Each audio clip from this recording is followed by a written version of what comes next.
2, 1.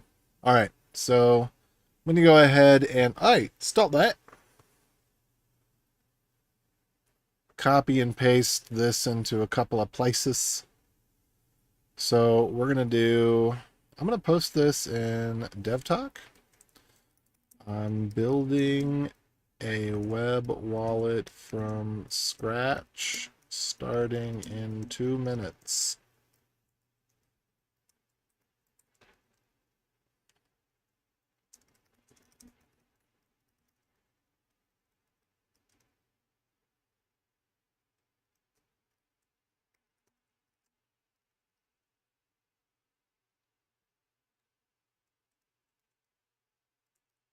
Let's see, here we go.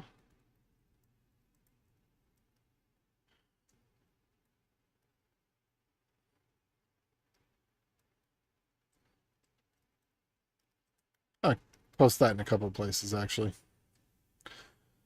All right.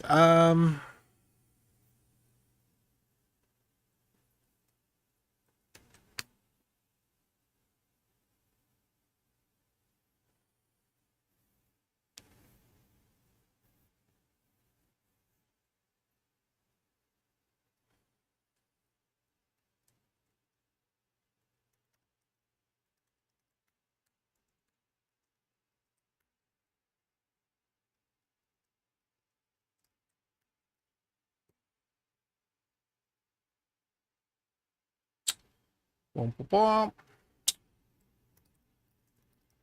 I'm live.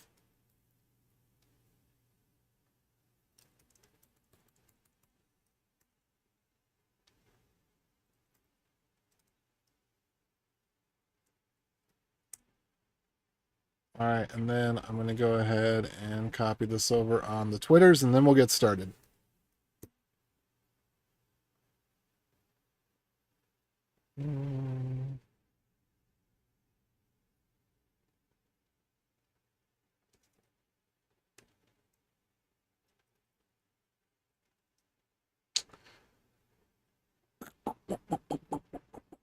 What did I say? I like this terminology.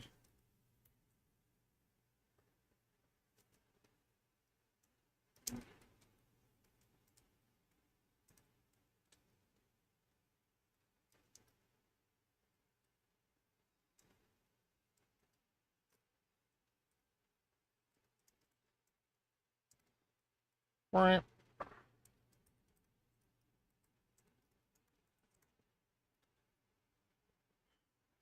Okay. We'll give people maybe another minute to join in.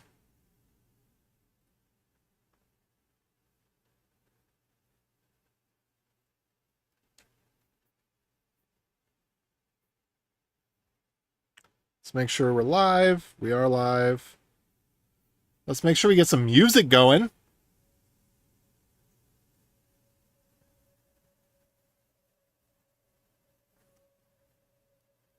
Let's make sure we've got some boing. All right. Okay, things are looking pretty good. Might turn some sound down a little bit. Checking volume levels.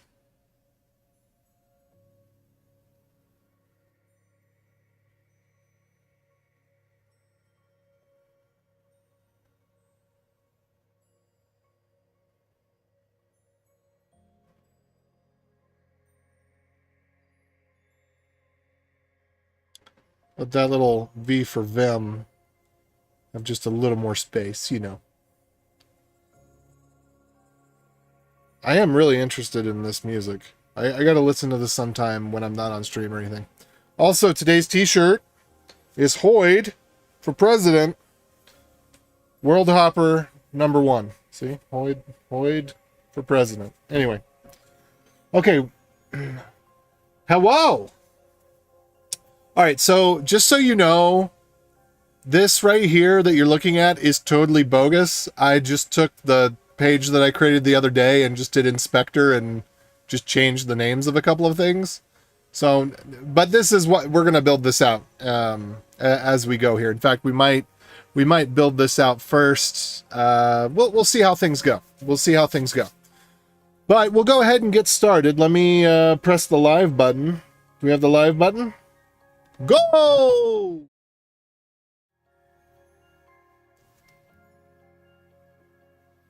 All right. So, hello everybody and welcome back. So what I'm going to demonstrate is how to use the web SDK for Dash. So there's the legacy SDK for Node, and over the last couple of years, we've built a complete web SDK with caveat. The wallet library itself is not finished. All of the component libraries are complete. Well, CoinJoin is not quite complete, and that's actually why I'm doing this, is because I want to get the CoinJoin work visible so everybody can see that it works and that all the web pieces work. But what we're going to be doing is going through step by step and building a test node web wallet that I'm then going to run CoinJoin on. And I'm not sure if we're going to, well, we need to get to the CoinJoin today because I need to get paid for that project, because that's one I haven't completed, and that Dash is outstanding. There's just been a couple of little niggling bits. I found out that niggling is actually a word. I don't really kind of like using it that much because it doesn't sound like a very good word, but it's like a hanging chad. Anyway, so what we're going to do is I am actually going to go ahead and copy from that other project. How are you, Not Sneeve? Let me see. Do I have it over here? I do have it over here. Okay. So what I'm going to do is first go into this index.html. I'm going to copy the whole thing. Well, I'm going to bring it over, and we're going to do what we currently see on the screen. So I'm going to do we have a demo.html or an index or a public? There's got to be something here. There's not? Okay. Is there no HTML right now? Test HTML. So there is a test.html. Oh yeah, because I ran this in the browser. Right. Okay. So this thing has run in the browser. And I'm not going to do a framework for this. Now you can use all these SDK tools with frameworks. They all work with import and ES20XDX and Webpack and ESBuild and Vite and all that. They work with all of that. But for simplicity's sake, and because I just don't know how to do any of that, we're going to do it as a page here. So I'm actually going to go ahead and we're going to empty out this script. Script tag here. Boom, it's gone. I'm going to do... This is a Dash incubator project. I think it's -incubator.app. I'm not... You know what we're going to do is we're just going to put it on Dash Hive on GitHub. Okay. github.com/-hive. Now, why we have Dash Hive when we're Dash Incubator, I don't know. Some historical legacy thing that has yet to be worked out. But, okay, and I'm going to get rid of a bunch of this stuff. We're going to get rid of everything. We're just going to start from scratch. So now we do need to have a web server in there. I'm just going to use Caddy. We got Caddy, like file browser or something. Let's see, try file browser. No. Come on.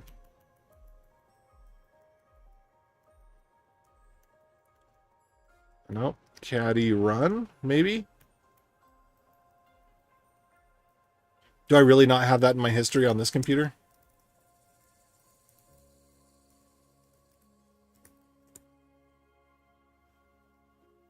Just a second. All right, GPT, where are you at? Bring GPT up. How do I start Caddy in file browser mode?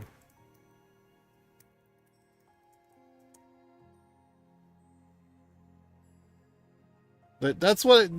Are we not? Okay, fine.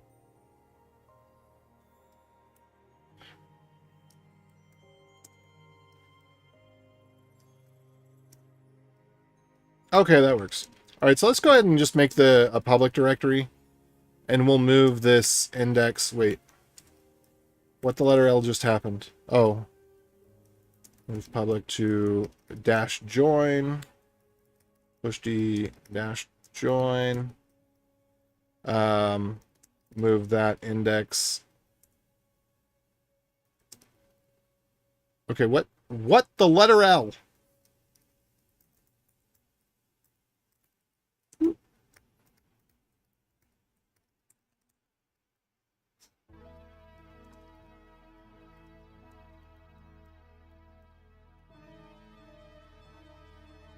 Okay, there we go. So now we're going to bring this up on localhost. So let's just go ahead and do it. Yay! I know what happened. No problemo here. Don't worry. Don't worry your pretty little head about it. I had... So I need a function that's main. Probably an async function main. We're going to call main at the end. And then this is going to do... I do need to get AJ query back up in here. So that's our first library. AJ query. AJ query. And of course, it always wants to autocorrect a jQuery. But who's using jQuery these days? This is what we need. AJ query. Right here. AJ query. Fastest, most lightweight alternative to jQuery. There we go. Boom. Got it? Everybody loves AJ query. Nobody's using jQuery anymore. jQuery is for mids. AJ query is for the elite. There we go. Okay, so now we're going to do... actually, I think it's just going to be document.body that remove attribute hidden. I think that's actually how it's going to go. And then, you know, .catch function error console.error error. There we go.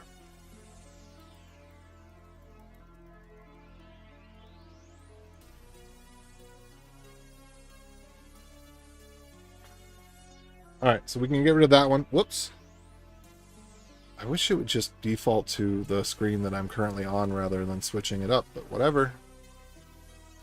All right, now we should be able to... There we go. Now we can refresh. Now we've got another problem, which is that we didn't copy over the mvp.css. That's okay. I'll copy that over. That's in RPC web proxy static MVP. Is there anything else that we need to copy over from this? Public RPCs... embed.go. No, none of that. All right. So there we go. So now if we refresh this,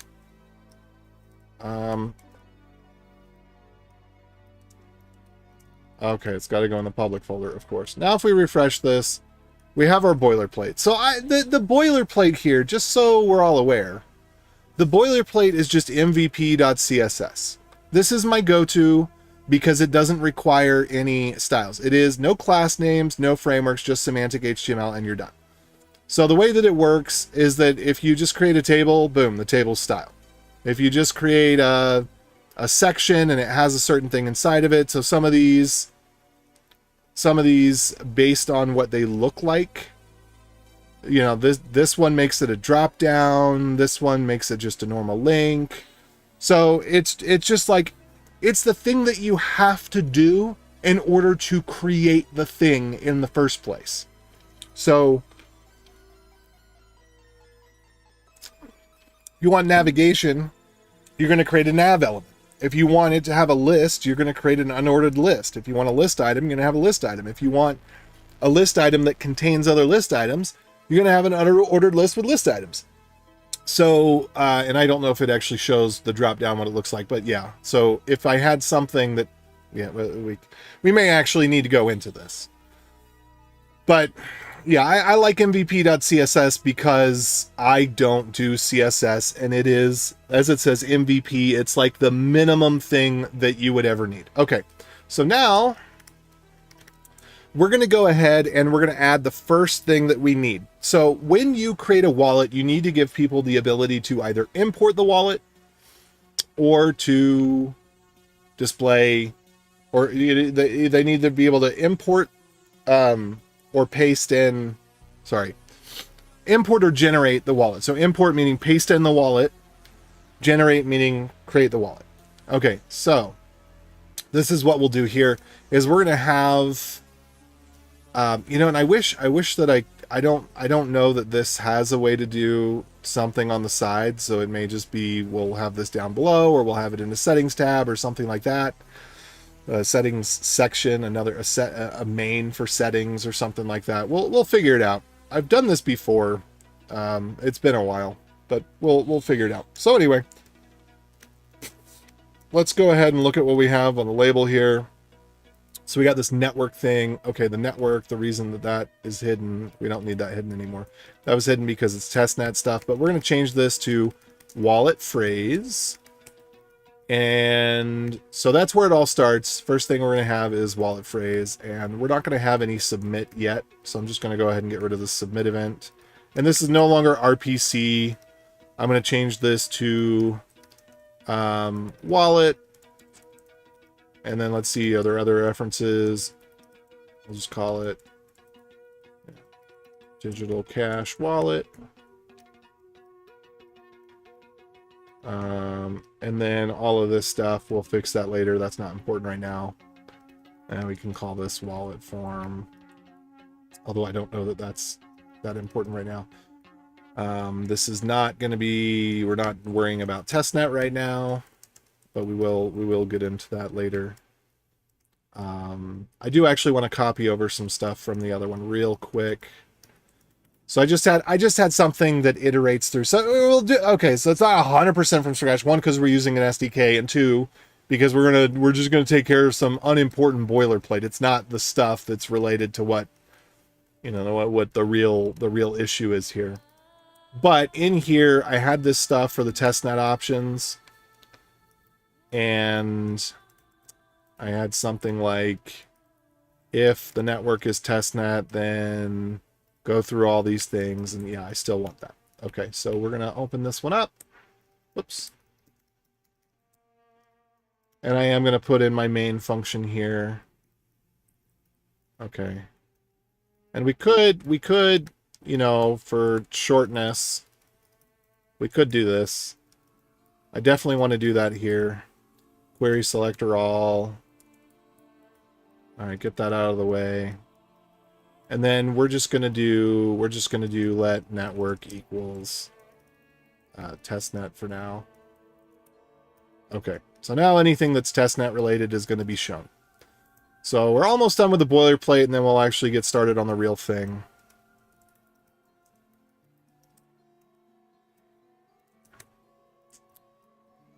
And this is known as the wallet phrase or the seed phrase, so we could put in the small here. We're not going to do it like that. Let's go ahead and get rid of this. We're going to have input type equals, it's going to be text. I think I'm just going to go text. It could be a text area, but I think I'm going to go text. If we do wrapping, then text area can be a good one.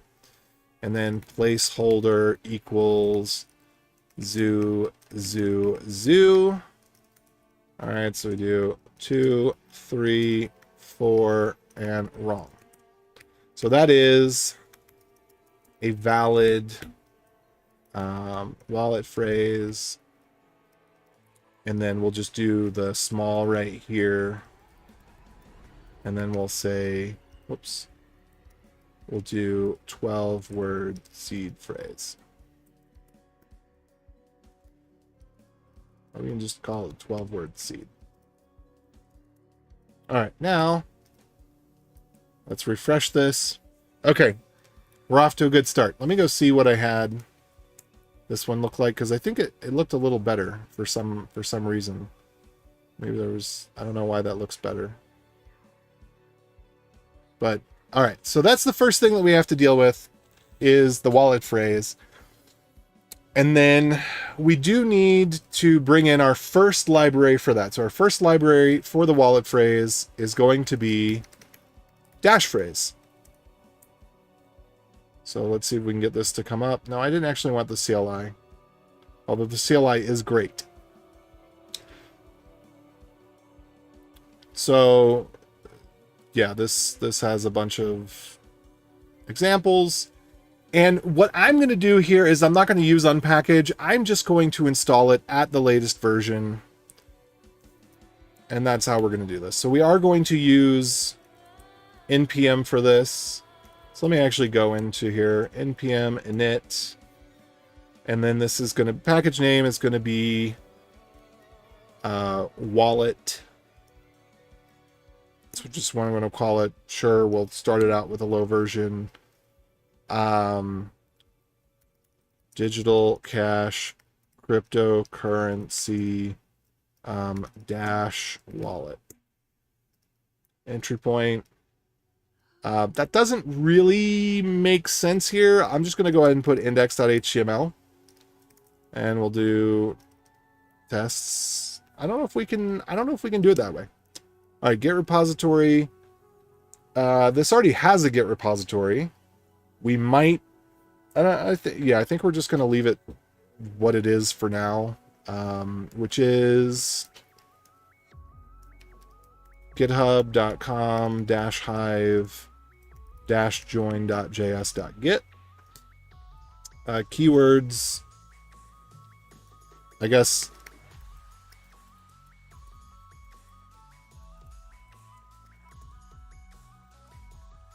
I could throw some bips in there or something. Okay, now we've got that. So we are going to go ahead and... Oh, I just got a message that I may need to respond to. Just 1 second. Let me see. Nope, don't. Okay. So we're going to do dash phrase at latest. And what this is going to give us the ability to do is also throw out our seed. Let's see.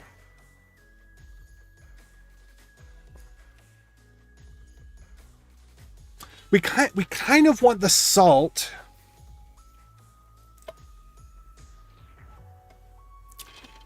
to be something that people can use. Well, we'll get there. We'll get there. So the first thing that we need for a wallet, we're just going to go through thing by thing. We're going to end up with a wallet that has an account that has a bunch of addresses that's pre-filled with dash. And we're going to denominate that dash for CoinJoin. That's the purpose of this, is for me to actually just go through that process again. I've already done it. But we're going to go through that process again and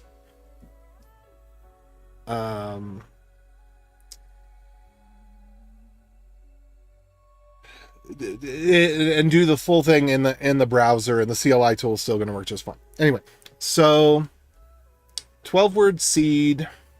It would be nice to have, you know what I'd really love, and I don't know how to do this, but have let's have a generate icon there.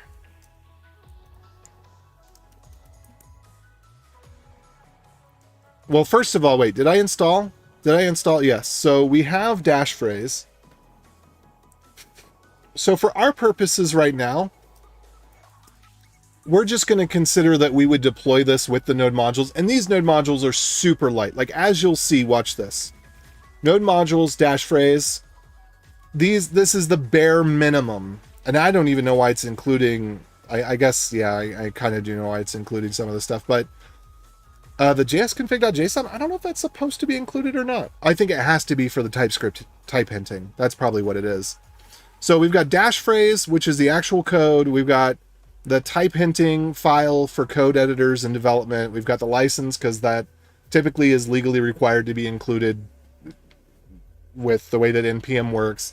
We got the package.json because it describes to npm how the package works, and then it's got the readme because npm has decided that packages should always ship with the documentation.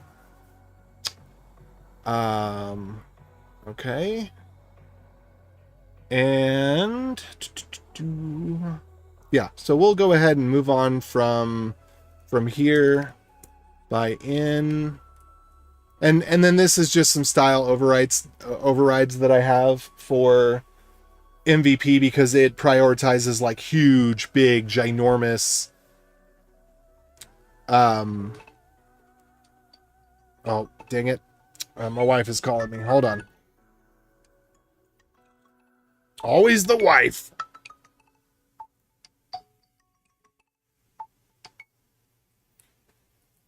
Hello?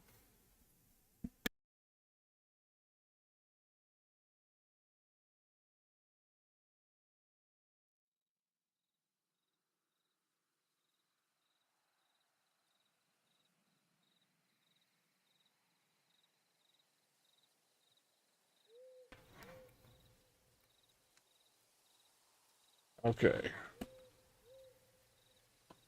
Just 1 second here.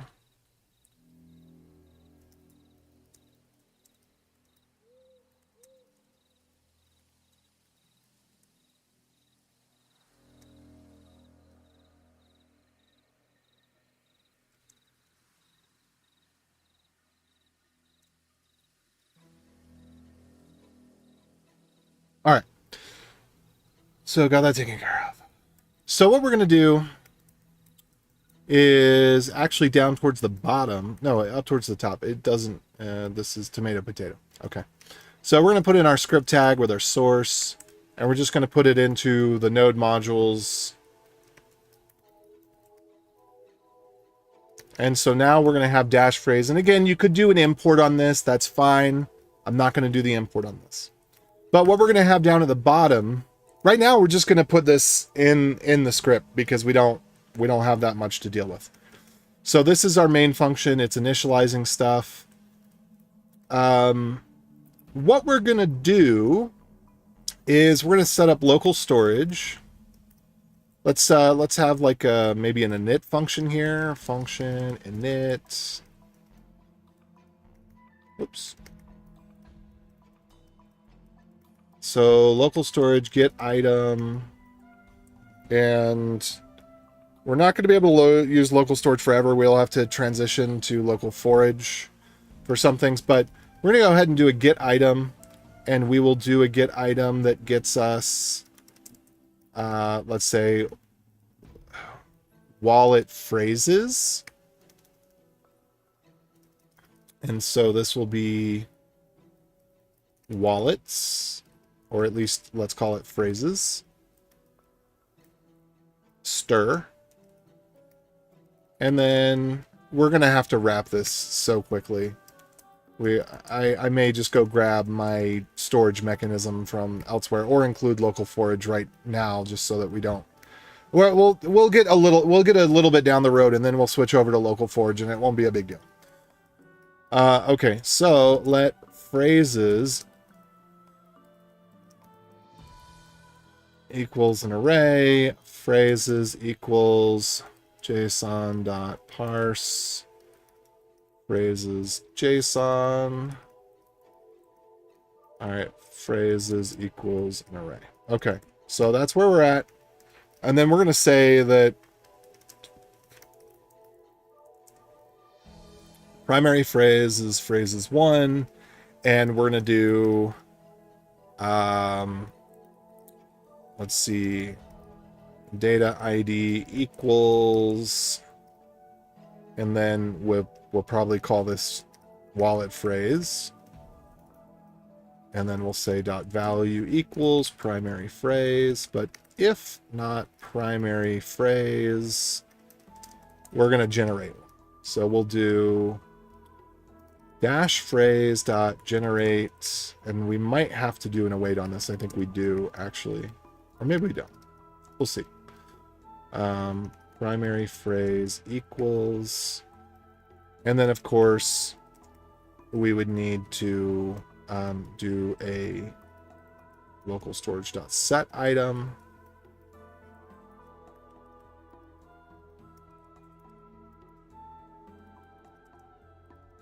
And then we can do phrases JSON equals JSON.stringify primary phrase,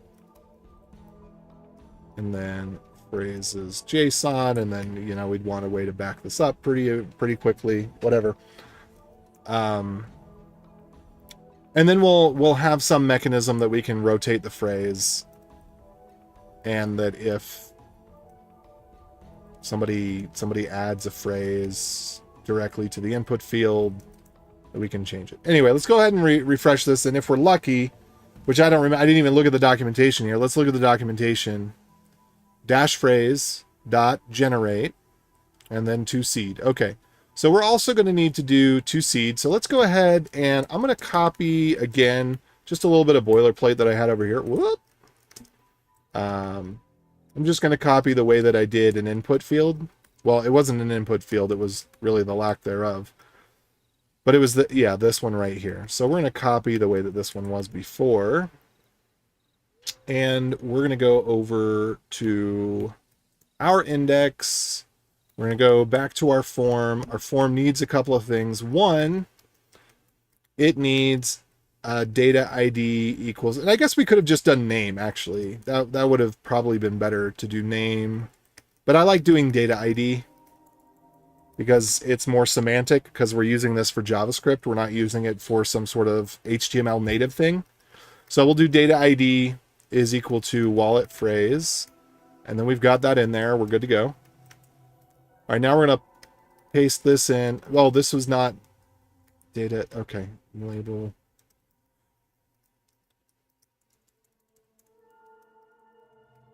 And this goes to our primary wallet, because of course we have multiple wallets. So we'll call this one wallet seed. And then we have to put a BR in there, and we can do pre, and I could probably get rid of the padding and stuff on here. We don't need to worry about that. We don't need to worry about this being disabled. That doesn't even make any sense. But there we go.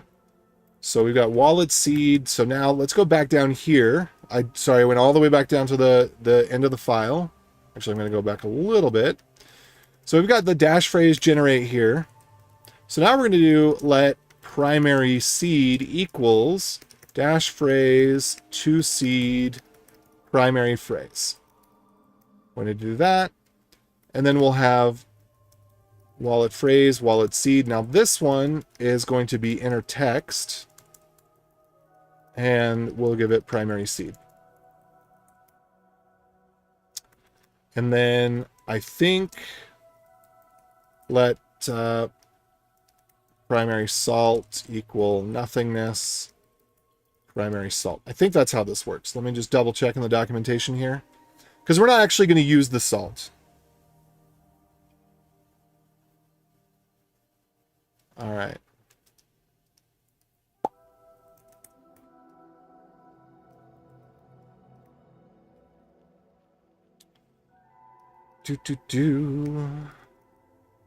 And then, so let's go back over here to our wallet, refresh. And, you know, I was hoping that we'd get lucky and things would just work. But of course they didn't. Oh, that's weird. I don't even see an error. Did I save it? Oh, I didn't call init.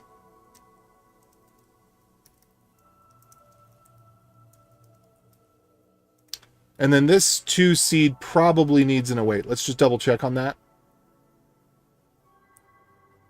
toSeed await. Yes, it does need an await. So that means our init function needs to be async.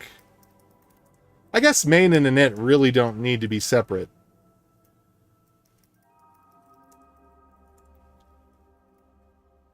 We'll get around to it eventually. We'll refactor it, or we won't. All right. Read properties of null, reading 0.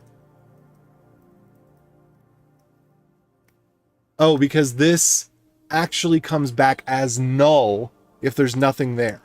So in which case we would give it this. So if not phrases JSON, phrases JSON equals like that. There we go.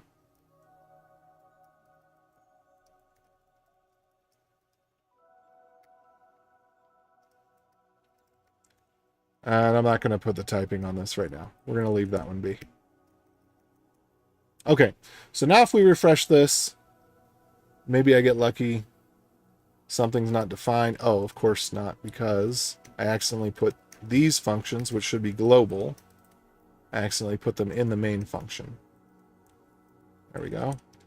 So as you can see, this is just, it's just a query selector and query selector all, the $ and double $. Just, do you want one or do you want many? Okay, str.normalize is not a function. What? Is that true? Since when did normalize get taken away? Let's go take a look at this real quick. Normalize is did they take away the UTF-8 stuff? No, it's still there. Okay, so what this means is that I just passed in wrong arguments or something. Maybe I didn't await something I should have or whatever. So let's take a look at it again. So this is 2seed. 2seed is going to be recovery phrase, salt, and ops. So we have recovery phrase. Let's make sure that recovery phrase is there and not null, because I have a sneaking suspicion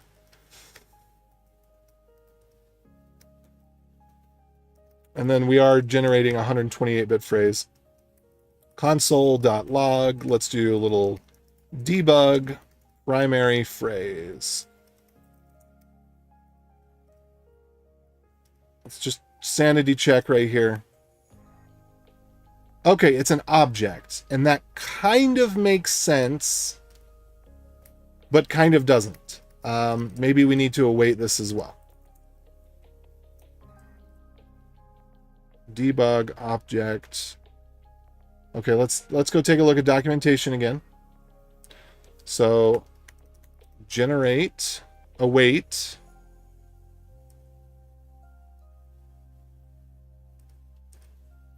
Recovery phrase. Okay, that should be good. Object. All right, so we're definitely barking up the wrong tree here. So do I need to put await anywhere else? Await.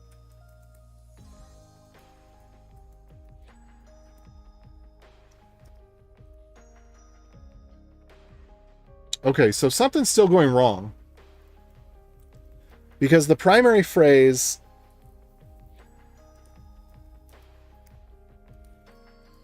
console.log. Oh, you know what may have happened? We may have accidentally saved that right here, so I might have to do a one-time remove item. Okay, let's watch this. Phrases JSON before initialization. There. Boom. All right, cool. So debug's working now. Everything's working now. Okay, so here we go. So now, no matter how many times I fresh this, we have our same 12-word seed, which is great. So this is the start of our wallet. We now have a wallet phrase. So what we did to create a wallet phrase was use -phrase.generate to get a random wallet phrase that has the... Oh, and the reason that we have to do await is because it does have to do a hash in order to get that final word. Because the final word, part of the bits of the final word, because what it is it's random bytes with a checksum added to the end of it, then turned into words based on index. So the last word is a combination of some of the random bytes and some of the checksum bytes. Okay, and then to seed, we take our phrase, so not the bytes, it's not reversed back to the bytes.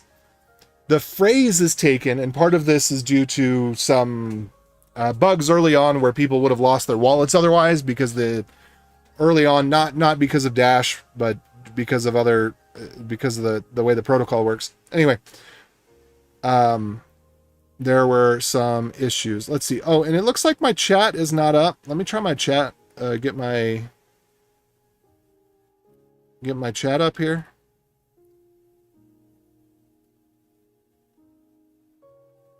Come on, chat. Where you at?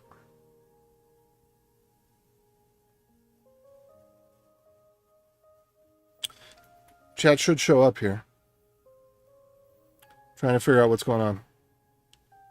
All right, let me see properties. Or don't let me see properties.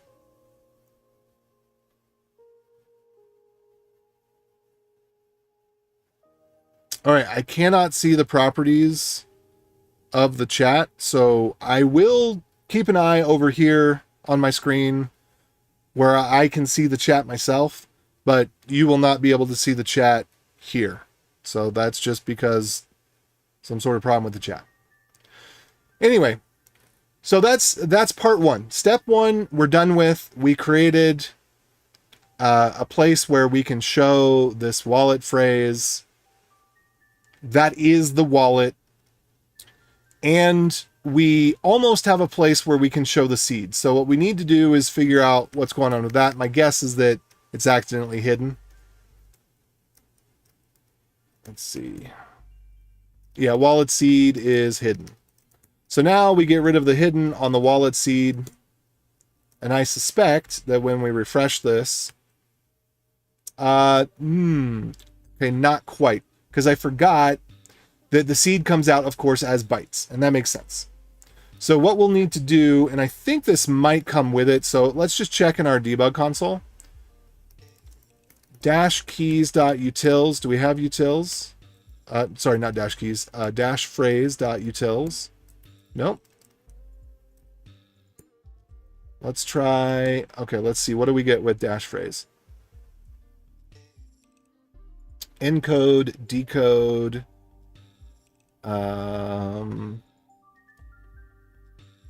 Interestingly enough, I don't think that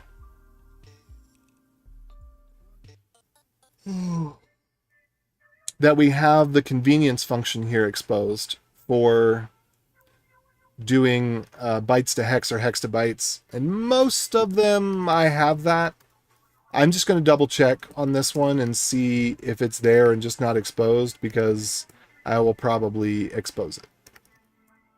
Bytes. Or maybe this one actually doesn't ever need to do bytes to hex. Okay, so here's what else we're going to do. For the next dependencies that we're going to need, one of them has the utility function in it. So we could write out that utility function, but I don't want to. What we're going to do instead is we're going to go ahead and include our next two dependencies. So we're going to need dash, well, actually we're going to need three dependencies here. So one of them is going to be at dash hive sec p256k1.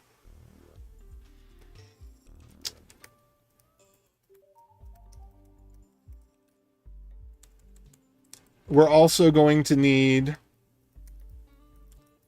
let's just get rid of phrase here. And instead of phrase, we're going to put keys. And I'll go through what these do. Just a moment.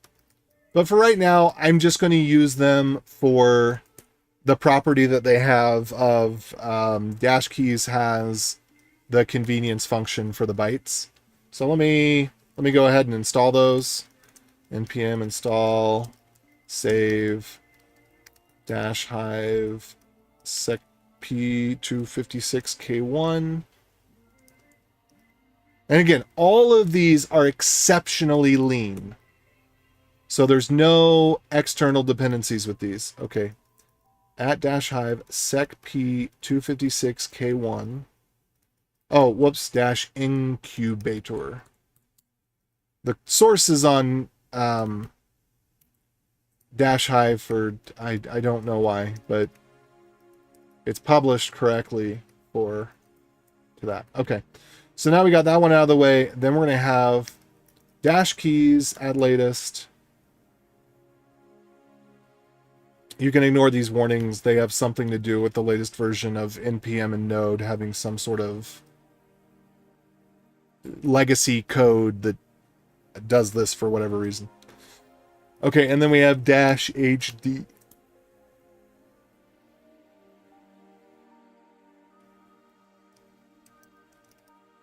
All right.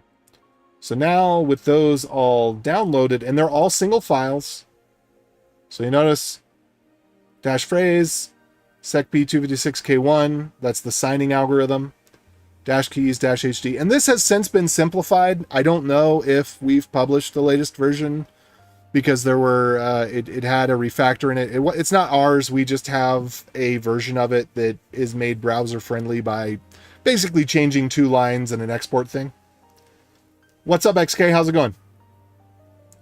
So that's the signing algorithm. This is the encoding and decoding algorithm. So it just goes between the address formats and the byte formats and the intermediary formats. So there's byte format. Sometimes there's hex. There's also base 58. There's base 58 check. There's pub key hash. So that's what dash keys does, is it's just all the intermediary formats that are specific to how dash uses secp256k1 private keys and public keys, essentially. And then dash HD is what actually uses dash phrase to generate the accounts from the wallet. So that's how all this works together. So what we'll do now is I believe that we'll find on dash keys.utils.bytes to hex. Yep, that's exactly what I was looking for. So what we're going to do then is just move this out. And I actually I kind of need to move this so that I don't cover up the chat, so I actually see when y'all are saying stuff. Like XK just joining in just now. All right. I can't get it to size. It wants to snap. And I wanted to go in between the snap zones, and it does not want to go. Anyway, so we'll go back here, and then where we took the seed, right there, primary seed, what we'll need to do is do primary seed hex. Again, will forgive me for the stuttering naming conventions right now. And we're going to take, we could call this bytes. I like to call it bytes when it's bytes, just to be clear to everybody. All right. And this is not async, so we do not need to await it. Now, when we go back to the wallet and refresh, now we have some problem because we did something wrong. Primary seed is not defined because I just changed the name of it in one place and didn't change it in the other. Okay, fair enough. And boom. Okay, so now this doesn't quite look right because that should look like this. So I don't know what I did wrong there. I'm going to go check on that. Where was my label? Label, data ID, wallet seed. So there was nothing that should have changed this.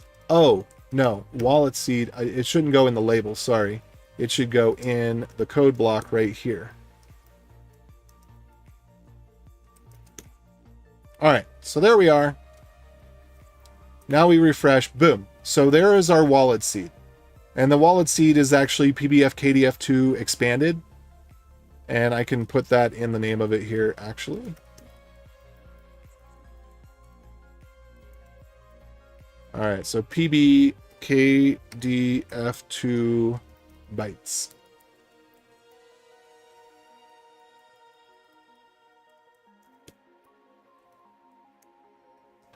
All right, so now there's our wallet seed, and the wallet seed is generated from the wallet phrase.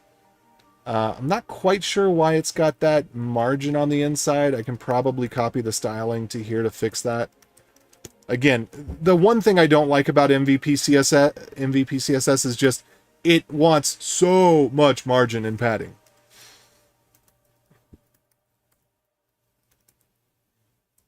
All right, let's try that. I don't want to tinker with that too much, but there we go. Boom. That looks good to me. I like that. It looks like up here it's a full 1. At least on the sides it looks like a full 1, but we're just going to let this be for now, and that's going to be fine. All right.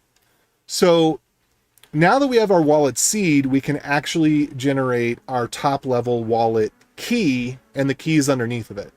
I think what I'm going to do instead is just jump straight to account. And account has to be in a particular format, but we'll call this count. And I think that I might just make this input disabled for now.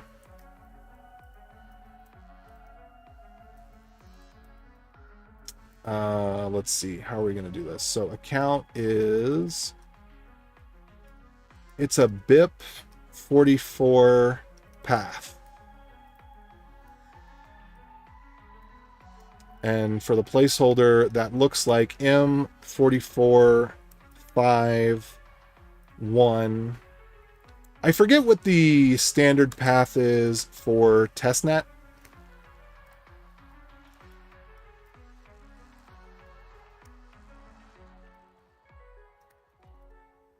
But let me go double check. We have this also. If we go over, we jump from dash phrase over to dash HD, that's going to have documentation on what these look like. So your path, depending on what you're intending to do with it, is going to look a little something like this.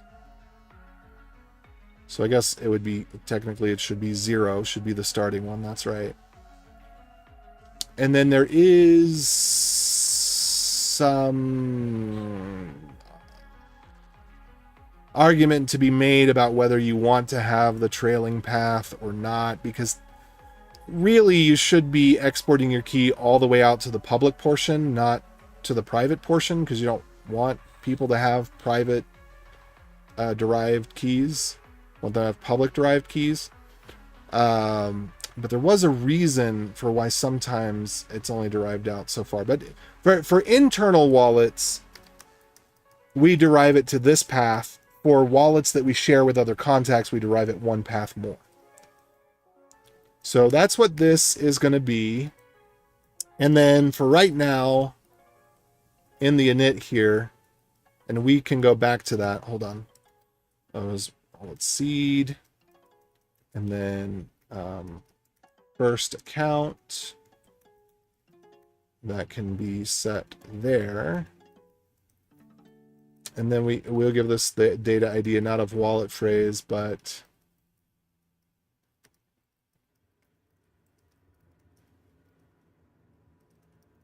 let's call it primary account.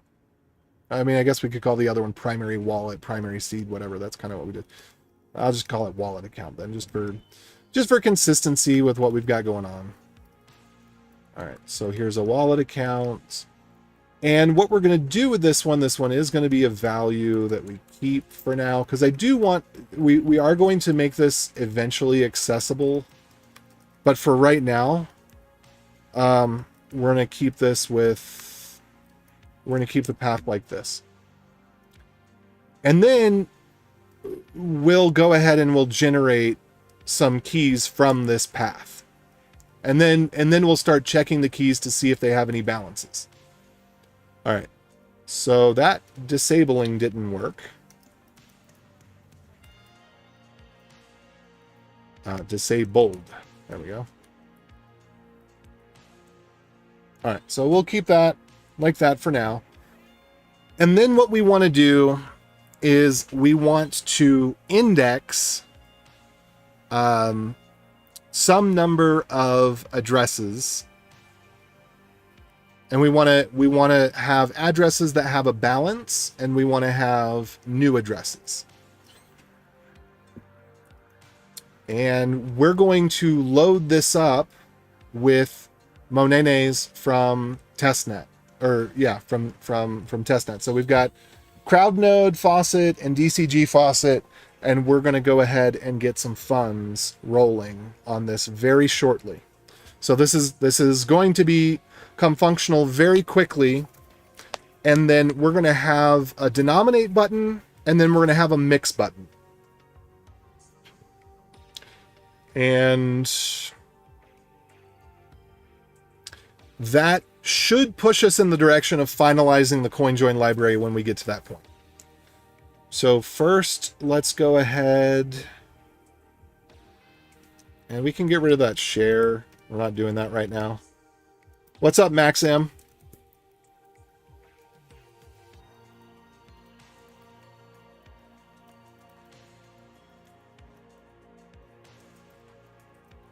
All right, so we can say balances.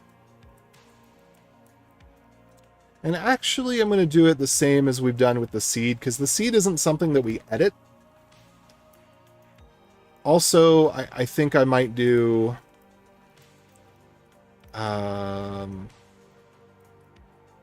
we'll do phrase salt here.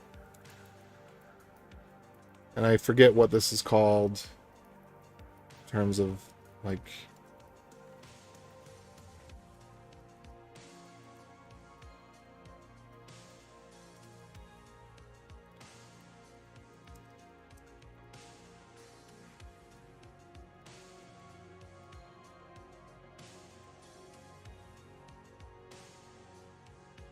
Alright, so I'm going to call it phrase salt. We're going to leave it disabled.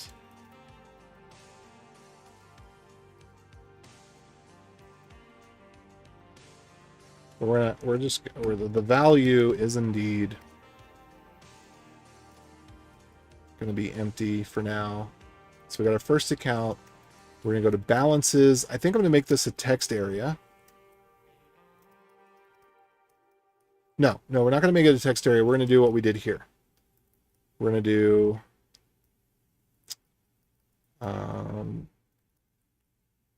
the pre and code. Let's see, do I have pre and code up here? No. So pre.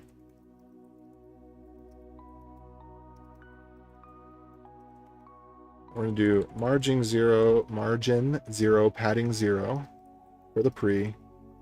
And then for code, we're going to do margin 0, padding 0.5 rem.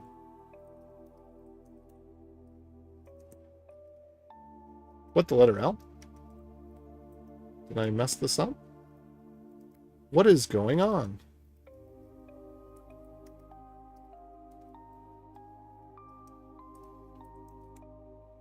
Okay, so something weird is going on, but I'm not sure what. Did this not get done correctly? Oh, there was something going on there. Okay. There we go. There was syntax error. I don't know if that was in the other one or not.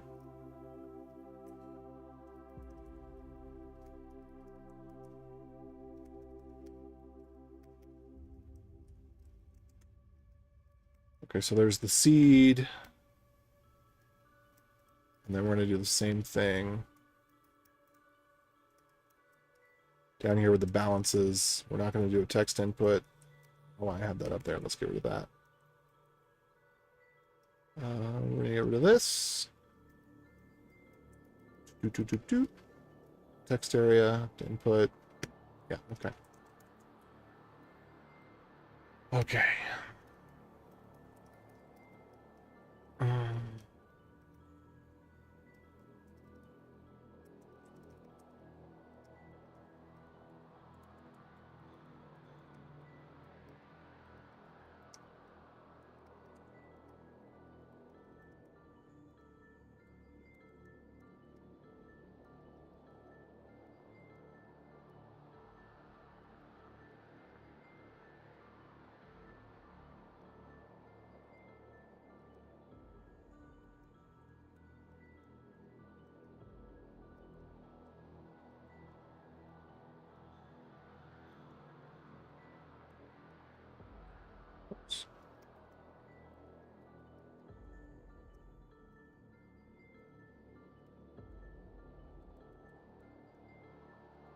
So here we do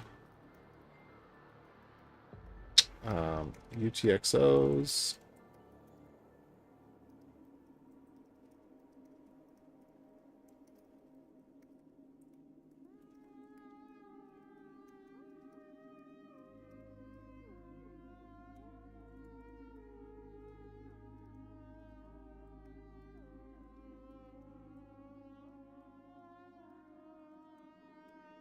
All right. So now we're gonna first. I think we're gonna generate some addresses. So now we get to start to use -HD, and I'm gonna go have to look at some documentation for that. Let's see. Kind of the best way to use it for the type hinting is not to use derive path, although that's often when you're doing loops and you're going through hierarchies, derive path is often the best way to do it. But derive account is going to give you a better overall experience. So this -HD from seed bytes wallet key. So let's go ahead and generate our wallet key. And then we'll do the derivation steps. -HD dot derive account, and we're going to derive account 0. So the thing about this is that this part is already assumed. So if you were to use this and you know what coin you're doing it for, and let me see, do we have, let me see if we have in from seed, because there should be, and this may be a bug that needs to get fixed, there should be a way to pass in the coin type. I think, okay, so from seed ops, and I think ops should have the coin type. Where is it? From seed, versions, depth, fingerprint, index. What were the options though?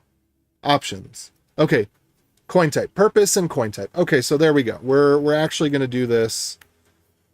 Now the versions, it's hard to say, because coin type is actually supposed to be something for testnet. I'm trying to remember what it is. According to the spec, different wallets implement it differently. So it looks so interesting. Why only 4 viewers? Because it's, I don't know. Like, how do you get viewers?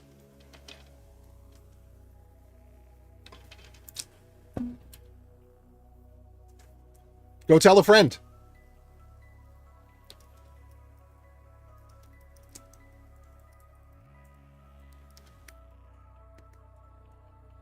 Okay. So I think in our case, we want to do testnet. So again, like derive key is really, really, really convenient. But if you do the derive account, what you get is you get the type hinting in your editor because it actually returns the correct type of key. Whereas if you just do derive key, you get a generic key type object. If you do derive account, you get a specific key type object. So we're going to do that here. And I think that, let me double check. Let's see. What's the BIP44 coin type for testnet? I think it's either 1 or 0. 1. Okay. So different wallets are going to implement this differently for testnet, but technically speaking, if network equals testnet, which right now we're saying that is actually what it is. How did I get this wrong? Did I forget to do triple equals? What is going on here? I need to, okay, so I got to use double quotes in the HTML. All right, and we'll switch that later, but for right now, I'm just going to go put this up at the top and say, yep, we're just working on testnet. That's what's important right now. So if the network is testnet, so let coin type equals 5, which is dash. Coin type equals 1, testnet for all coins. Yeah, and you do want that. You don't, because otherwise the only difference would be encoding, and you don't want that. So let's versions equals dash hd dot mainnet. Those are the versions we typically want. But then here versions is dash hd dot testnet. And so then we're going to pass in here versions. And we're going to pass in here coin type. And then BIP44 is just, I don't even know how we do it any other way. Okay. So with that in mind, I almost want to put these in backticks so that my syntax highlighting works better. Maybe I will. Let's see what happens. Meh. Potato, potato.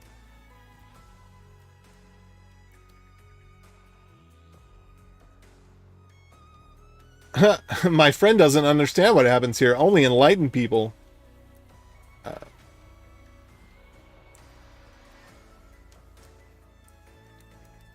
Yeah, so I think that we need to do one for testnet.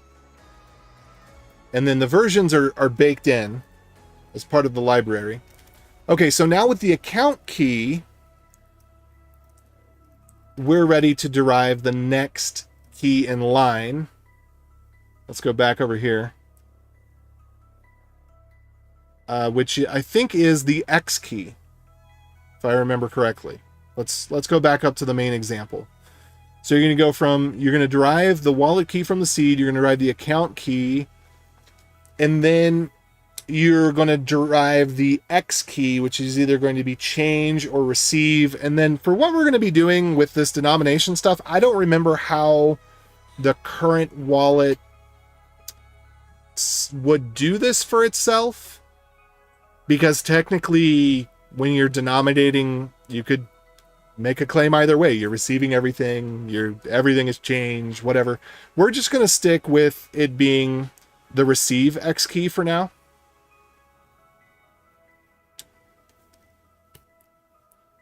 And yeah, so I actually do like this pattern. Wait. Xpriv key. So then we get to let all of that just get collected away. So xpriv key equals await dash hd dot, and that was what? Derive x key, derive x key. And right now we're not getting the type hinting because I'm just doing this in the HTML. I should move this out into a dash join demo.js, but for right now we're just going to go with it this way. When we get to that point, we'll get to that point. Okay, and we need to do dash hd dot receive. Okay, so now we've got our X key, and now we can derive the individual addresses. So we're going to do let addresses is just an array. So for actually, I think we could just do let let's see, can we do it this way? I don't want to be clever. Being clever is never good. Oh no, we need to do it this way because derive address does not return a new instance. Iterators are bad anyway. Only bad people use iterators. Can we all agree on this? You use an iterator, you're a bad person. Faulty human. Dunzo.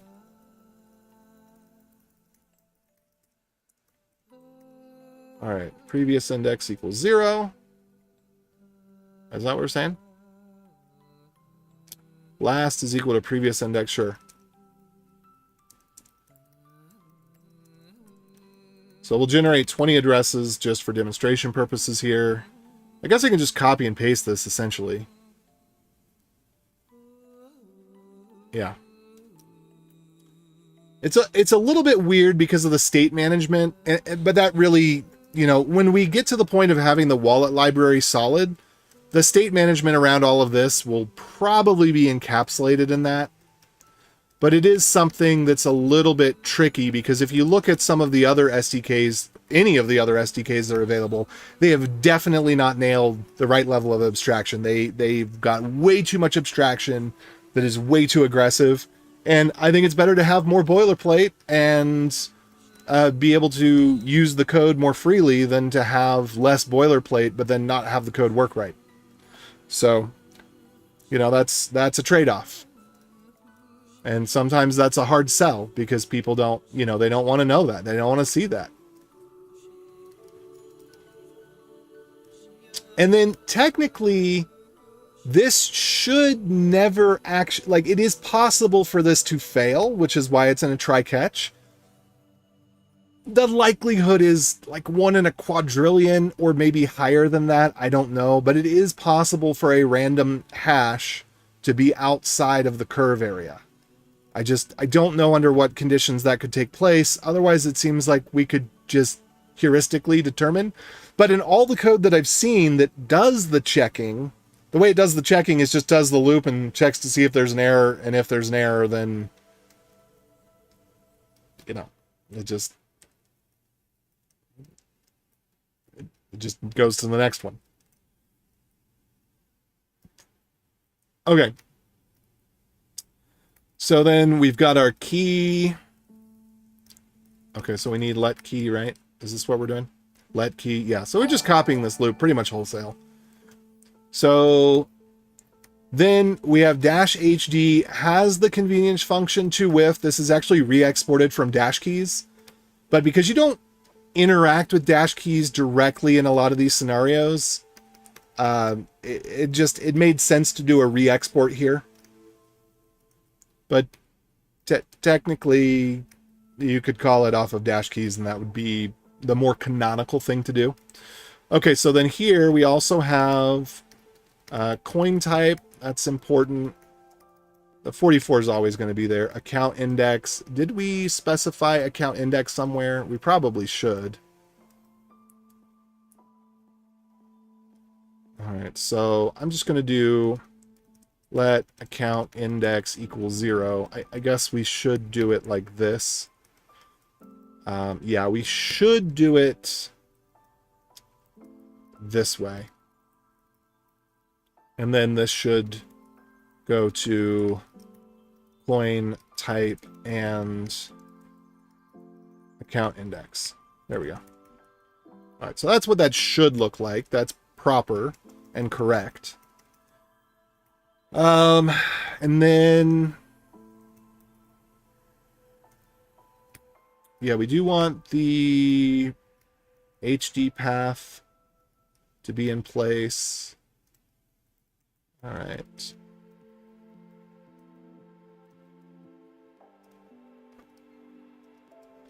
And then the previous index here would be because do you want to page through addresses? But this is pretty much it.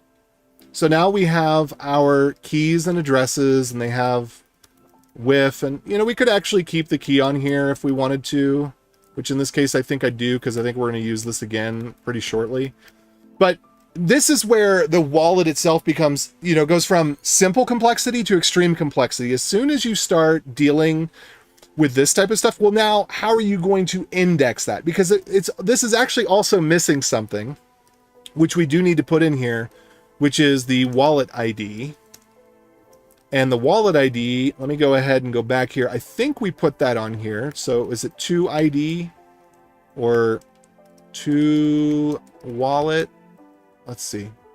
Is that in the pull request? No. Let's see. Let me see. I think it's already in the code. I just think the documentation wasn't updated. To ID. All right, so we do have a to ID.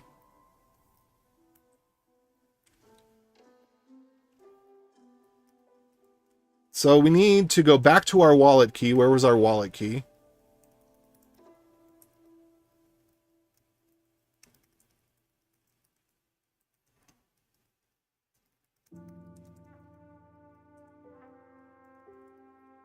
And I don't remember if we need to await on this one. Yes, we do. Okay. That makes sense. Normally, whenever we have a hash, we have to await because reasons.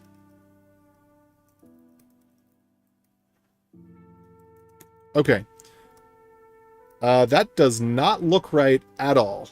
What? The letter L happened there. Is this not an async? No, this is an async function. Something go wrong? Sometimes it just does that. But sometimes when it does it like that, consistently, like you close and open the file and it's still doing it, it's because maybe down here I didn't actually finish a line or something. I did the dash keys. Oh, there we go. Right there. Wallet ID. So this is actually important because if we don't, so you have to index by path, but you have to index by wallet as well. You need to know which of the wallets you're going to, and then you need to know which path of that wallet. And then the index can just be kind of convenient because often you're dealing with it, you could break it down. Instead of having HD path, you could have the coin type, yada, yada, yada. But yeah, the index is often useful. I think also in some iterations of the wallet, I've done like this, where the HD path just goes up to the usage. Let's see, use. Oh, and that's, yeah, so let's go ahead and be a little more descriptive with this. There we go, usage. And this is also where we can do the CoinJoin stuff on the HD wallet, because the usage is only defined as 0 or 1. 0 meaning receiving, 1 meaning change, but for an account that is a CoinJoin account in your wallet, you can just increment it. You can just increment it. 0 is the denominated form. 1 is 1 round. 2 is 2 rounds. Da da da da da da da. You get up to 16, or however many you want. But that's the way to do the CoinJoin on the BIP44, which this is known, but also I don't know. People, they just like to bicker. They like, if a solution is too obvious, if it's too simple, people just don't like it. They don't. People want to reach for things that they can't understand. If they can understand something, sometimes it's just so detrimental when people can understand something, because they don't like things. They feel like if they can understand it, it's not smart enough, or something like that. I don't know. There's some aspect of human psychology that if something is easy to understand and obvious, people have like a knee-jerk reaction to it. But this is the way that, like, the spec is, clearly lends itself towards this use case. Let's see. All right. So anyway, and I do have a BIP up, or a dip. I do have a dip up for this, but it's just, anyway. So moving along here. So now we have our keys, and then what I want to do next is we'll do addresses, and then we're going to join our addresses in here in just a second. So for let key of keys addresses.push key.address, and then we can do where we have whatever that was, wallet account. And then I do have a message I need to respond to here.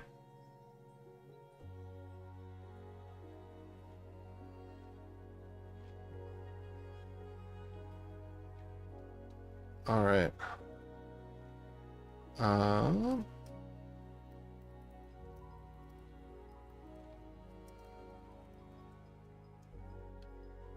Okay, does he... Hold on a second. I got a voicemail. I want to see if it gives me a text transcription here.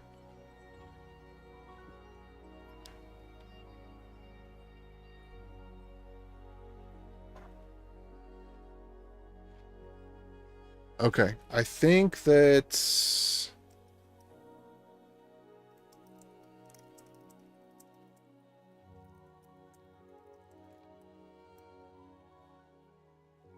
Okay. I'm going to take the kids to a movie tonight. Just had a little communication about that. All right, so where are we at?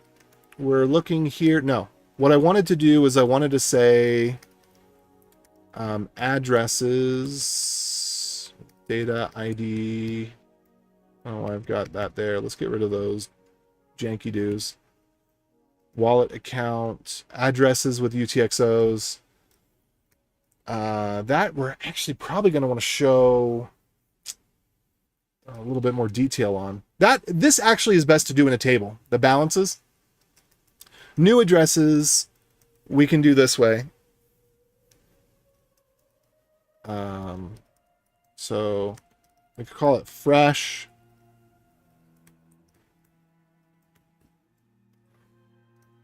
There we go. So addresses, and the value is going to be, and we can put this whole thing in a scope there.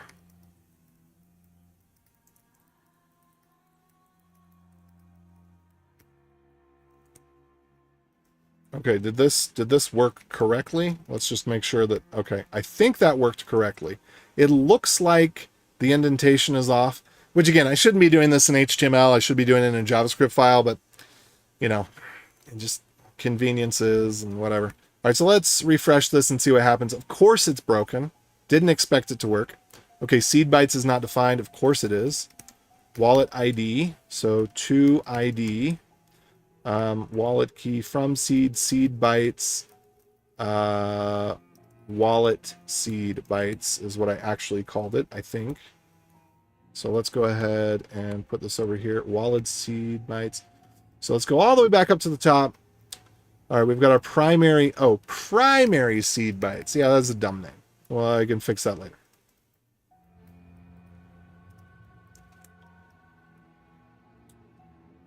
All right, refresh it. Derive account is not a function. You know why? Because it is wallet key dot derive account. Let me go make sure that in the documentation that that's correct. Because, you know, occasionally the documentation is wrong. But I think the documentation's right. So this is going to be correctly typed code.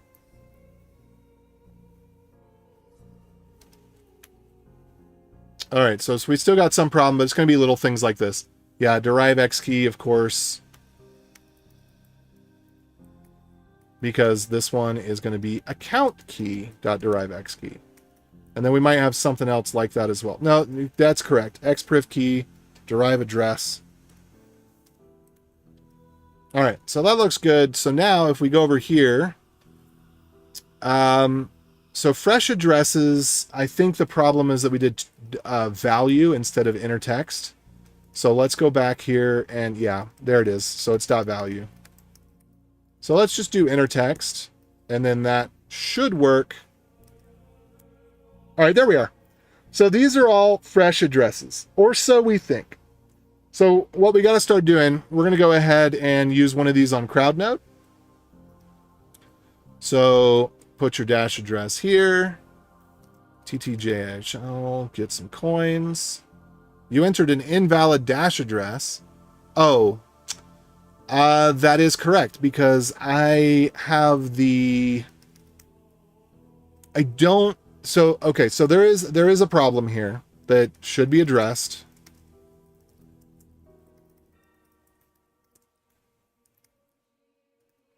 No, it does. No, it's correct. It's correct. Because there's nothing about this key that lets it know whether or not it should be testnet. It's all encoding. So this is what it needs to be.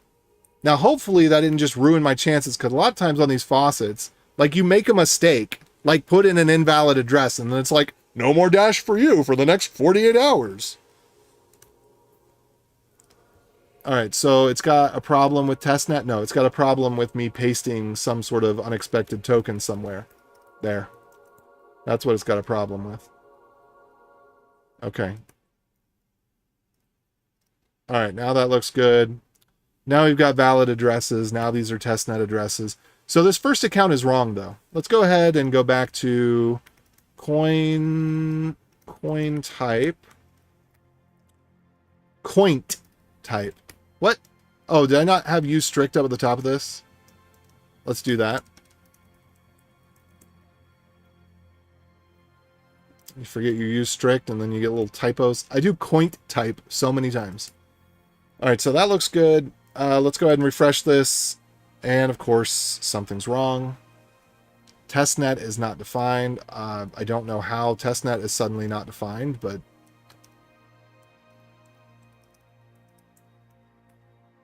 testnet of testnets. Data network is testnet. I don't know how that is possible to not be defined. 278. 278. Oh. Strict mode. Right. Got it. Okay, cool. So we're all happy again. Everything's good. We see that this is testnet.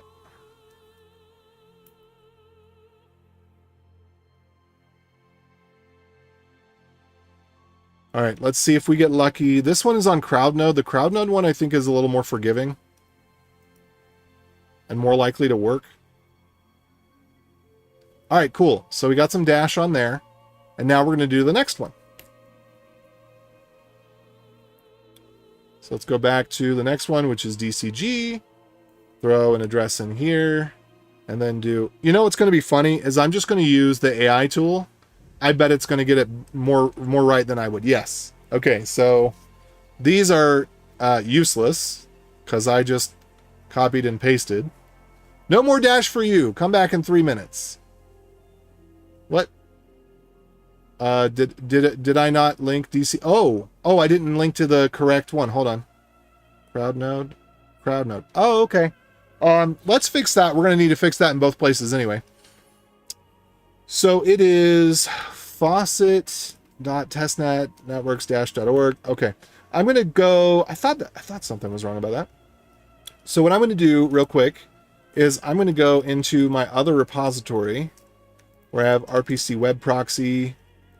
We're going to switch back to main. We're going to switch C to do fix faucet link.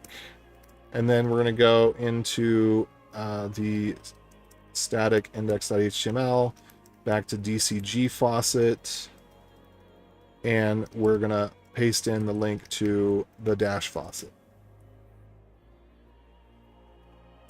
There we go. So I'll go ahead and add that in there. Whoops. Oh.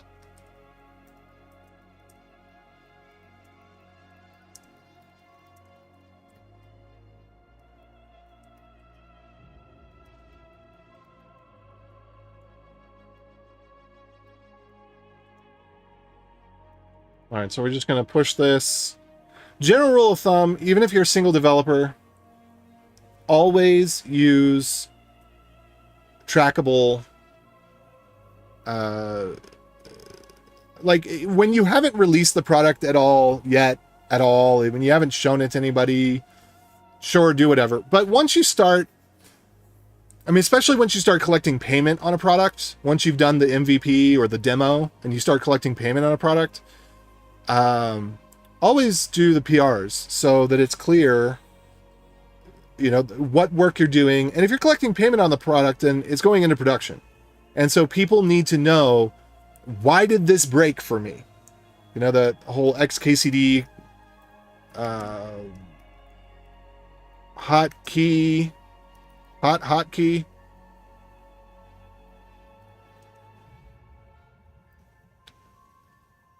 bug fix.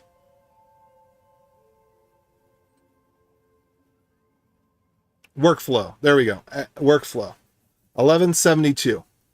This is the one. Changes in version 10.17. The CPU no longer overheats when you hold down the spacebar. Longtime user 4 writes, this update broke my workflow. My control key is hard to reach, so I hold spacebar instead, and I configured Emacs to interpret a rapid temperature rise as control. You know, so that's all I'm talking about there.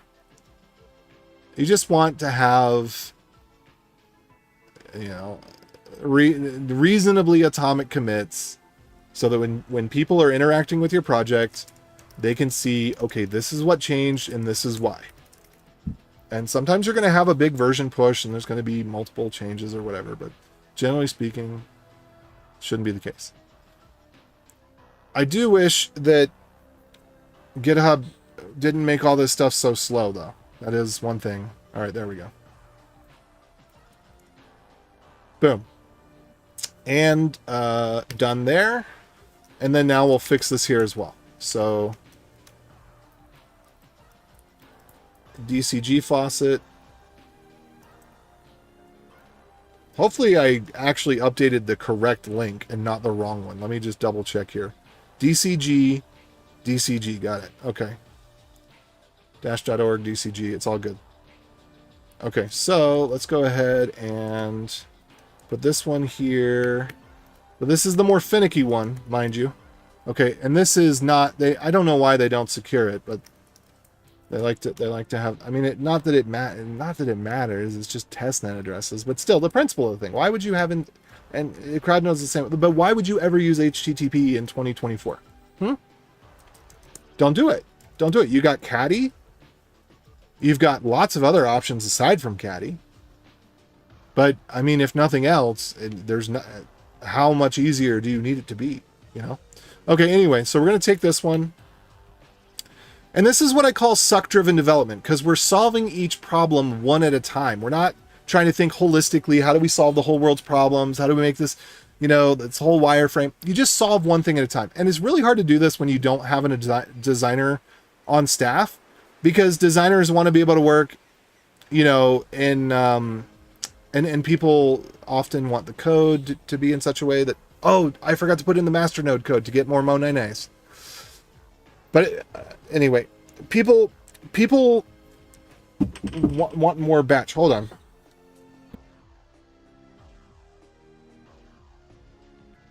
Let's see. Brand.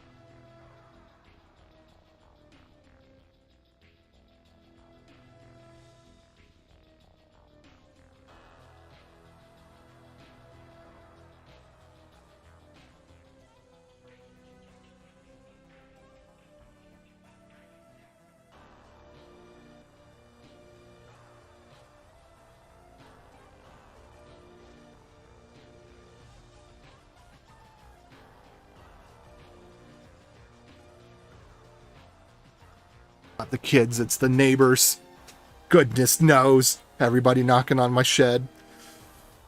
Okay, so, all right, now, so this is suck-driven development. So what have I been able to do? I generated a bunch of fresh addresses. Like we've gone through, we created the wallet, we created the phrase, we created the seed, and we would need something. We need some sort of menu to figure out, you know, which wallet do we want. We probably need to make a nickname for the wallet. Obviously, we don't want to always be showing the phrases for the wallet. We really don't even want to show the length of that, because that does give you a fair amount of information because of the entropy that's disclosed just by the size of the words. It's a fair amount of entropy. And then if you know the size of the phrase, you know, it's not a ton of entropy, but it's still a little bit of entropy that you get. So anyway, so yeah, and we probably should have the wallet ID probably next to the seed or something like that. But anyway, now we need to be able to get the balances, because now this is not true. Before this was true because we were creating fresh addresses. Now we don't have fresh addresses. So now we're lying to people that our addresses are fresh when they're not. And like I was saying before, this is where like the wallet just gets exponentially hairy really, really quickly, because we have to have some way to store and index and understand all of this stuff. And it's just kind of hard to do. But we'll go ahead and go with it. Oh, and I don't like having so much of that. Let me see if I can reduce that for a second. Let's see. Code 0.5 rem. Footer padding. Is there somewhere else where we're doing some padding? No, okay. So what I probably would want to do, and I don't remember how this is done, but we probably want this to be a lot closer to something like I mean, I don't remember how it goes. But let's say it's top, right, bottom, left. I don't know if that's how it works. Let me just refresh this and see what happens. That doesn't seem to have any effect. So let me go ahead and inspect this. I just don't like that margin there. What are we looking at? Pre, and we should be looking at, okay, padding, top, right, bottom, left. So actually what we want is padding right. How in the world did it get 2 there? Oh, because, okay, I understand. So we need to have pre-code and code. So I actually think that I want this more like just 0.5 all the way around. That's probably good enough. So top, we don't really need that much. Right, we don't really need that much, but we'll keep it. Bottom, left, is that how that's working? Is it working in this way? So if we refresh this, then we're going to see top, right, bottom, left. Okay. So that looks, that's a little cramped, just a touch. Okay, so let's just make a slight adjustment here. I don't know why it doesn't look quite right, because it seems like it should, but it doesn't. I think I'd just keep it with 1, actually. All right, we're going to go with 1. We're going to go all the way to 1 on the right and the left, and that looks like that's going to be good. Right? I mean, I guess, okay, here's the thing. It's inside of a pre. You know what I really want is I want the pre to have the padding. I want the code to have almost no padding. Let's try that. Of course, that's not going to work because then our coloring is going to get off. Yeah. Okay. So there is a principle that this does not follow. I'm not going to deal with it anymore because I'm not a CSS person. But there's a principle that this doesn't quite follow. Maybe that unique name. Corey Brown has a principle for this. Anyway, all right. So now we need to switch this addresses to balances to be a table, and we need to go fetch this.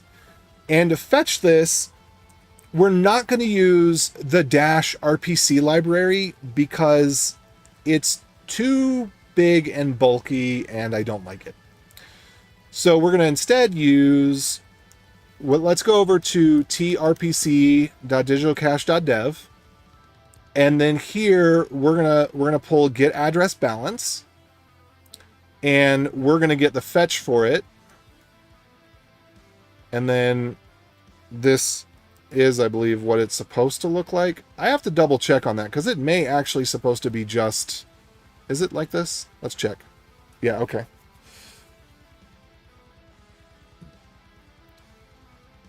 So we're going to take this bit right here.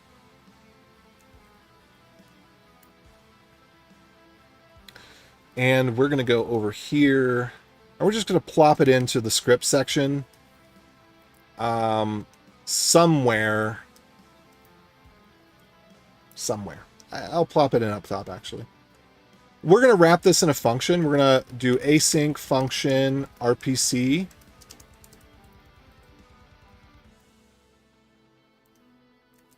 And then we can have a settings page where we configure this stuff. I actually want this to be API and null. Because the way that we're going to do the paid tokens is we're going to keep compatibility with the current RPC system, and just the name is going to be ignored, just like it is with GitHub and lots of other systems. And then whatever the token is going to be what's used, and so we'll allow something like null as a token for some number of requests, but we'll make it so easy to get a token that you don't have to worry about it. And we'll have the T dash, stuff have more generous amounts or whatever. Anyway, So get address balances. So what we're going to do instead is we're going to say RPC name. So it, or I guess we could call it method, and then we're going to do params. Okay. So params is going to be params. Method is going to be method.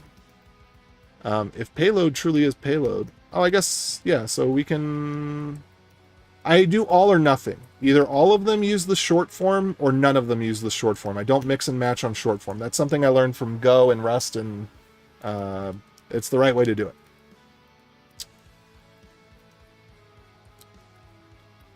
So there we go. And we could probably just do it like this. Okay. And so that's going to do the fetch, blah, blah, blah, blah, blah. So this is our RPC right there. And we could do something like RPC base URL, you know, and RPC basic auth. We could do something like this, pull it out, and then RPC basic auth and RPC base URL, and boom, there we go. Now we have beautifully refactored code that works perfectly. The only other thing I'd want to do is, I don't know if there's any of these that don't have a result. I guess we could just find out if there are. We can just leave it like that, and then we'll find out if there are. Okay, so with that, now we're ready to make RPC requests. Now the problem is we're going to have to start doing caching on stuff, because we can't just be making a bajillion RPC requests all the time. And this is where things start to get really hairy, because now you need a storage engine implementation, and storage engine options in the browser kind of suck. We can do a couple of hundred for the sake of a demo, but if we get to thousands, then we got to switch over to local forge. So we're just going to be doing a couple of hundred for the sake of the demo. So we're going to stick with that for now. I do have kind of a logarithm that I want to use for discovering addresses, but for right now, we're just going to do linear. So when we generate the addresses here in our loop, so we can have let balances equals. So, and does this one give us that there is kind of a problem with this one, isn't there? Yeah, so this gives us the balance. It doesn't give us the UTXOs. So we actually need to do UTXO. Let's see what matches that. Get address UTXOs. And then this doesn't work, does it? Oh no, it does. Okay, it takes the same one. But this is actually, then we have to also do get mempool, I think it is. Get mem, let's see, mempool. I don't remember mempool entry, mempool. I think I got something wrong here. Let me go check. We're going to look at the DCG documentation for a second, because I think I left something out. Get address mempool. Get address mempool. Okay, so I think I do have that in here. Let me go back. All right. Get address mempool. Okay, so we need to do both get address mempool. So we have to have two calls on each one of these addresses. So that's kind of obnoxious. We need to slice them out, so we do so many at a time. So for right now, I'm just going to...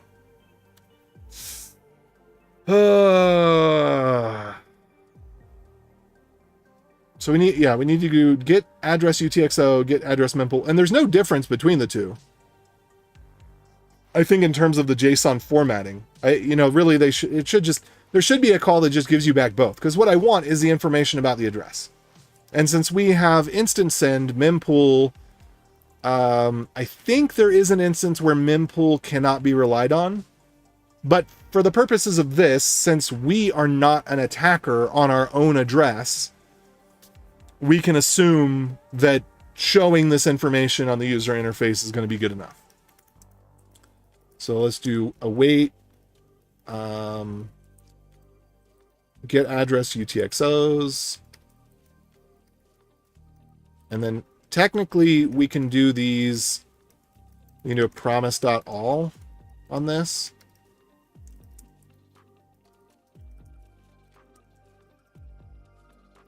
And we can do, what was it? Addresses like this, and then get address mempool. mempool. To do check for instant send proof for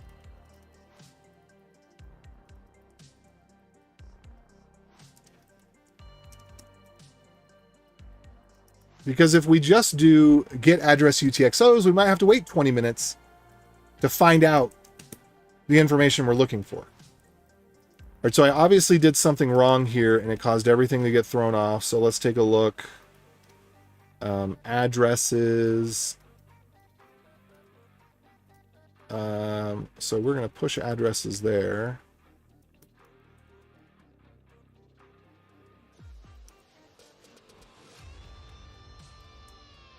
Okay, something is still wrong. There's something that's still syntactically incorrect here. Ah.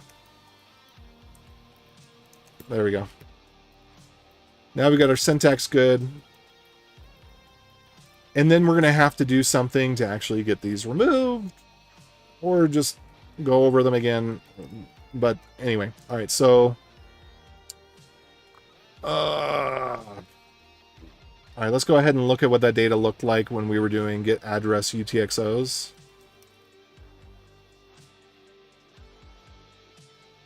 Okay. So... let's just copy this for reference right now.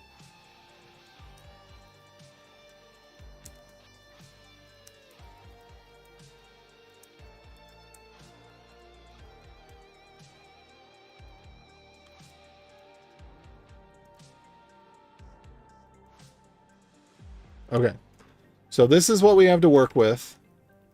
And we're going to need to build up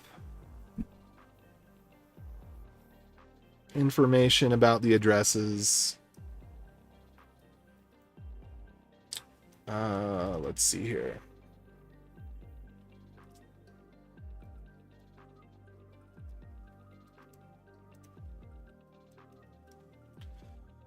Okay, now this is where we could bring in -tx, because -tx has some helper operations like sum, meaning to add things together to get the total balance of.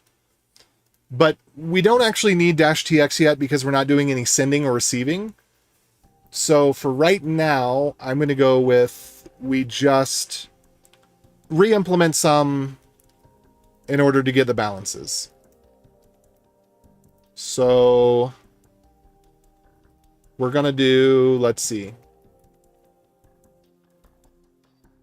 By the way, feel free to ask questions, butt in, whatever.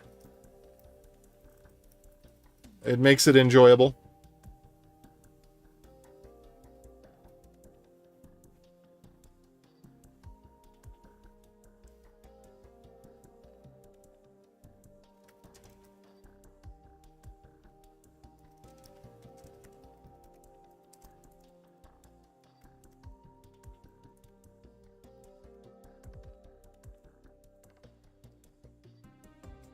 All right, so infos each look like this.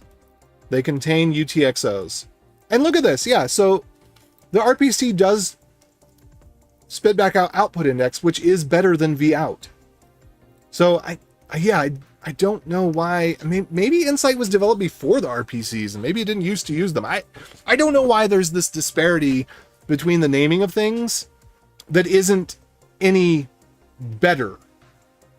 It's like, it's just different. And I don't get that, and that's why I'd say, now that this is available, don't ever use Insight again, because it's buggy, and then you have to do this translation layer, where the translation, it's like, well, like, amount is a string, but, you know, it just, it's not actually helpful. Okay, so, wait, Satoshis, there we go, sats. Yeah, okay. So we're going to go through these.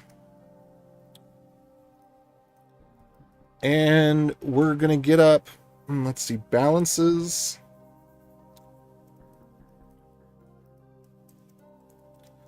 I don't know if we want balances to be, well, it doesn't really matter.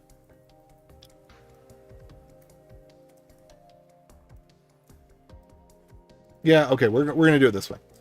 So the thing is, we could actually have the address in here multiple times because, again, the RPCs weren't really designed for web developers. They weren't really designed. They were very ad hoc, you know, so whatever.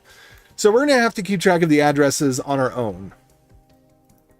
Okay, so for UTXO of infos, if not balance it, no, first of all, no, yeah. Balances. So if not balances UTXO.address,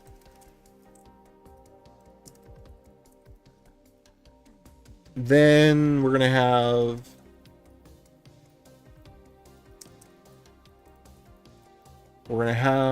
the balances and the address.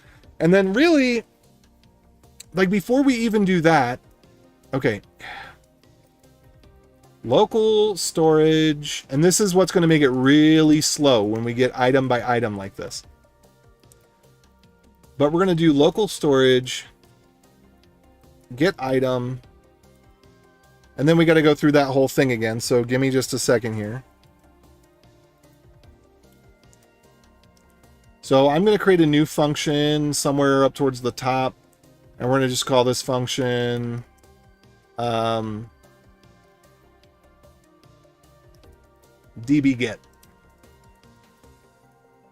And we're not going to make it async right now because that adds a lot of overhead that actually becomes relevant when you're doing thousands of things at a time. It starts to matter. I could be wrong about that because we're not actually calling any code.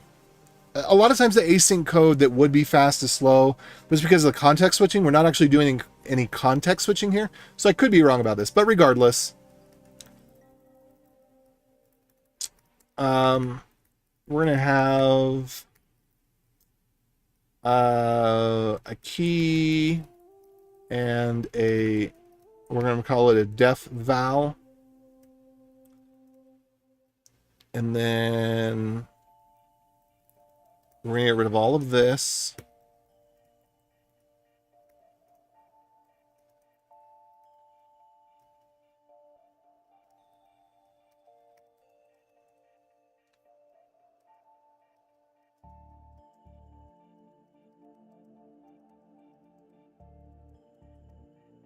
Default value.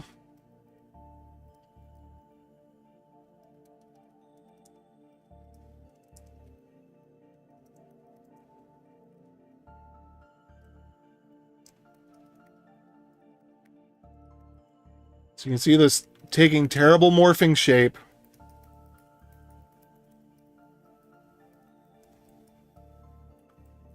All right. So this is how we're going to implement our Git. And then phrases is just going to become data. Whoops.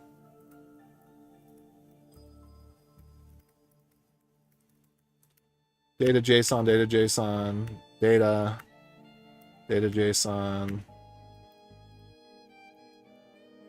Okay, so there we've got our DB get, and now we're going to have a DB set that's similar. So again,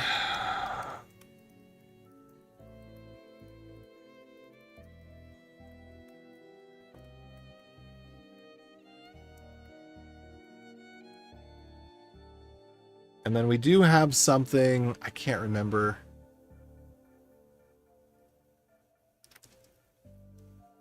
It's like if val equals null.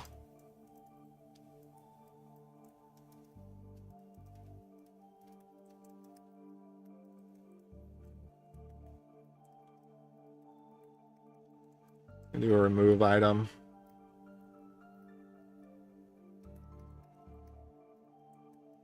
Otherwise, we're going to set item with the value. And there is an issue with the null string as well. We run into. But anyway, we'll do our DB set here. So set item, let data JSON.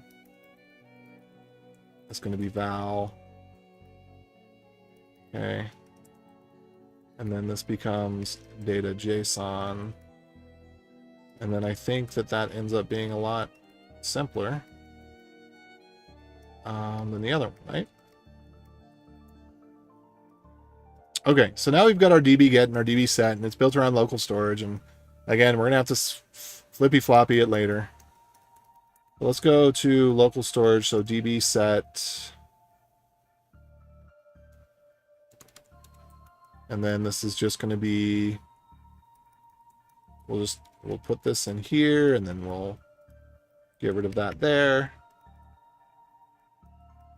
And then let's look at local storage here. So, all right, now we're back to where we were a minute ago. So I was just doing a little minor refactoring. So now we're going to do our DB get, and we're going to get whatever information there is from address. So this is going to be, I'm just going to call it info for now.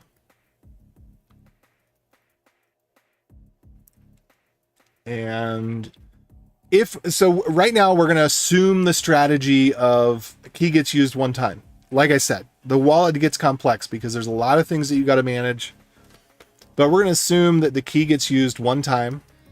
So if not info,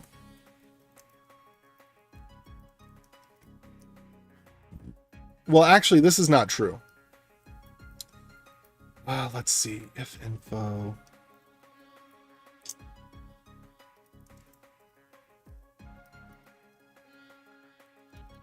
If not info or info.utxos.length.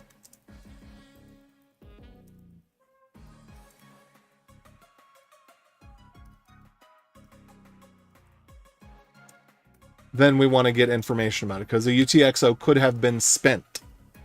So we need to check all of the coins that have money, but hopefully if the wallet's working properly, we're not going to have an address get money twice. Okay, but here we go. So now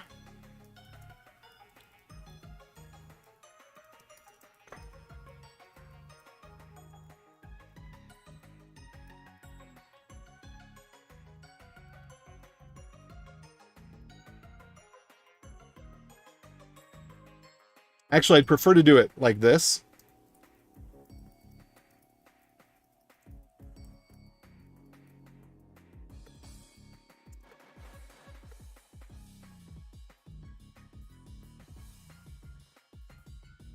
There we go.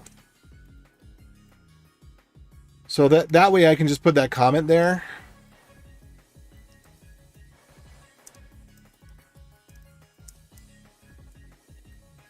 So I'll only check for money to that address again on some sort of manual sync. Okay. So there we go.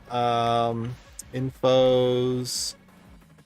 So now we're only doing addresses that we don't have information about, or that the information we have about them is that they are, that they do have a balance. So we want to make sure that we're checking the balances regularly. Okay, so now we get into here and we're saying, if we don't have balance information about the address, add the address. And one of the things we're going to have is, well, and maybe this is UTXO's map. That's what this is. UTXO's map. So what we're going to be able to do here is now keep track.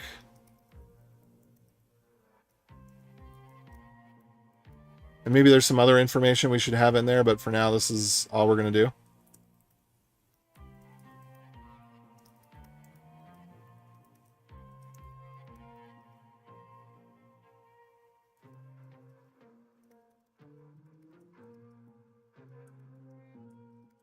All right, that's it.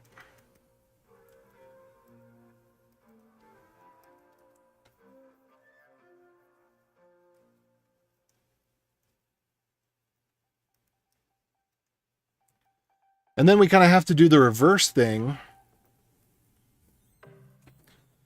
where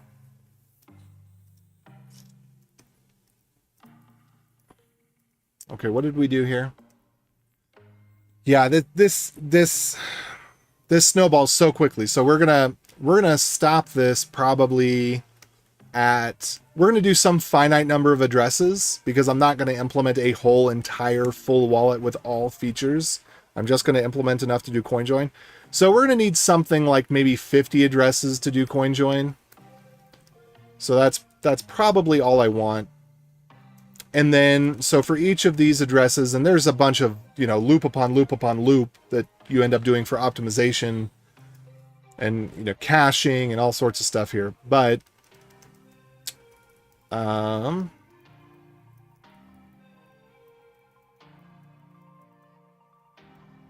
and there's also this issue that something could be both. I think something can be in the mempool and in the UTXOs at the same time. I think there's a brief period where it may not have left the mempool yet, and it may have entered onto the actual chain. So there is the possibility that you have to deal with that.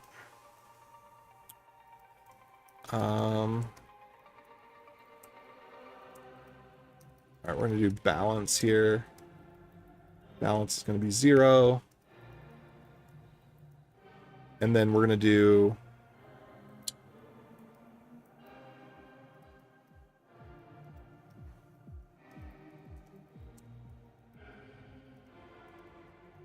There we go. So we're going to have that to keep track of the balance. We need the UTXOs because we need to be able to spend them. And to spend it, you need to know the output index and the TXID. So this is what you need to know to spend it. And in some cases, I think you need to know the script, but you can pretty much just regen the script depending on what type of thing you're doing. Like, it's much easier just to... rather than implementing an entire virtual machine, you can just match on the bytes, and that's the way that we do it. All right, and then the height doesn't really matter, I don't think. So yeah, so we're just gonna roll over that. And then...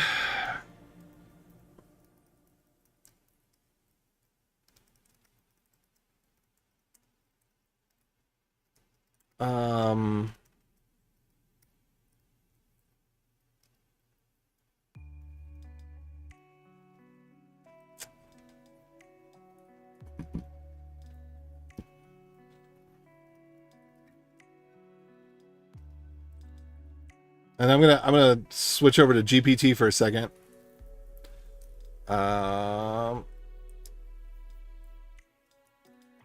If the string is found in the array, splice the string out of the array.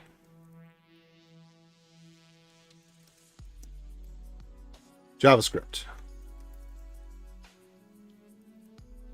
There we go. That's what I wanted. Sweet. It's always, yeah, this little snippet there, it always gets me. So we'll have a little remove function.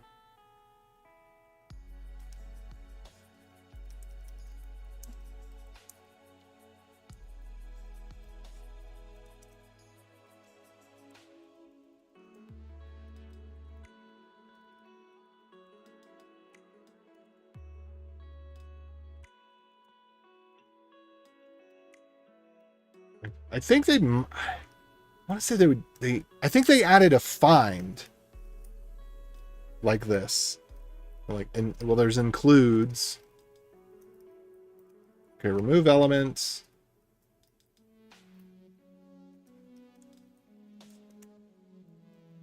All right, so we're gonna have that.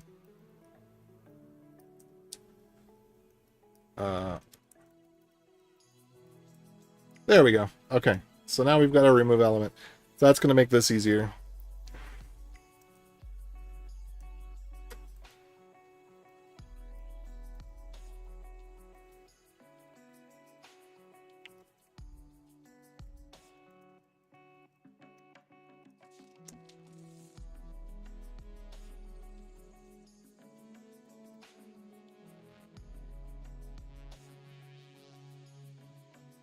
Okay, so now addresses is going to be just unused addresses.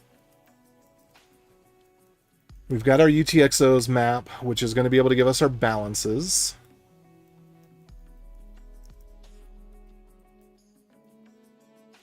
So I'm just going to get rid of that for now. Actually, you know what I'm going to do? I'm going to include what this looks like. So let me go ahead and take my, where's my TRPC? TRPC right here. Do I have another one? Do I have a TPRC where I'm doing it? Yeah, there we go. Okay, I'm just going to link this TRPC into the code so that you can see what this looks like. What does the result of this look like? There you go.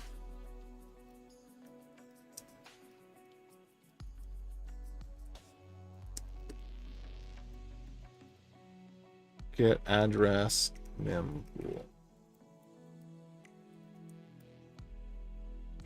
And then I think we can turn these %22s back around. So let's see, %22.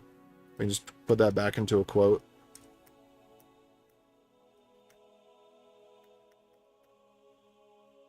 Yeah.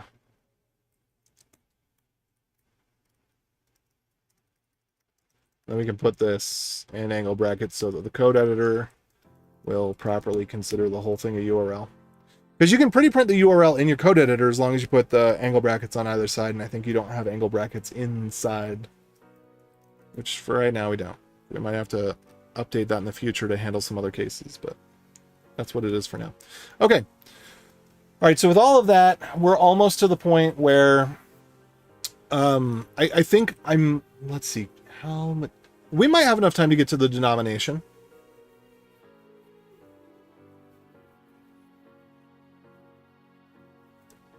As long, yeah, before I was using generate to address, but I don't want to have to use that. I want to be able to run this on testnet. And I believe that I'm going to be able to run this on testnet just fine. Okay, so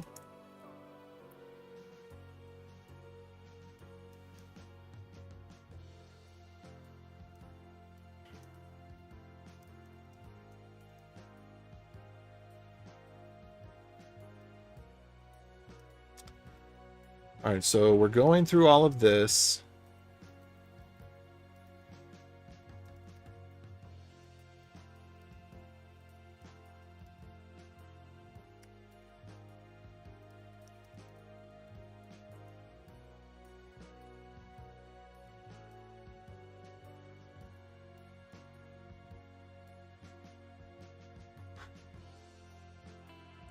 So if we have info about the address, all right. So then we only want to save the address. Yeah, we only save it if we have info about it. So this is where we do our DB set, and our DB set is going to be actually probably going to do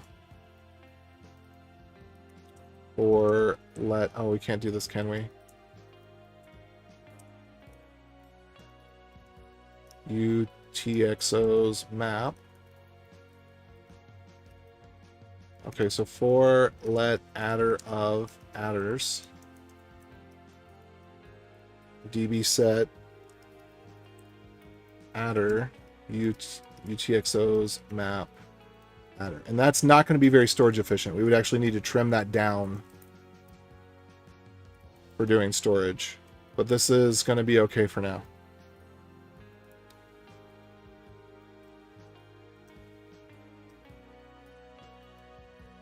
And then for UTXO's map,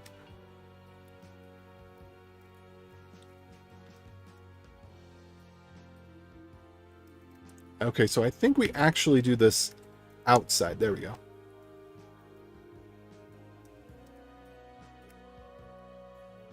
So now we're going to get our addresses, but now we're going to get our balances. I'm just going to put balances in a silly way, and then we'll put our balances into a table afterwards. So let's see.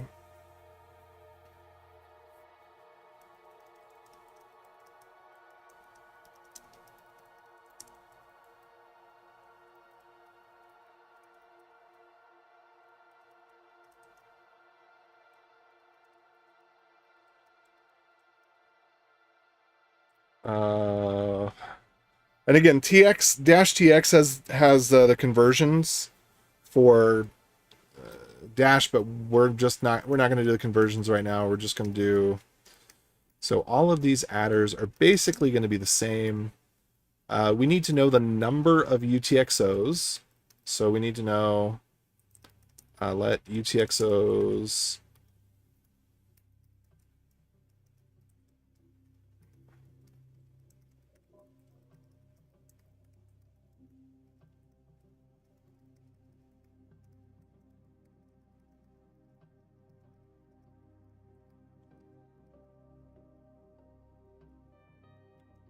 And then we need to know the balance. And the amount is going to be UTXO info.balance divided by 2, 3, 4, 1, 2, 3, 4. So I believe it's that much. And then this will become our, like,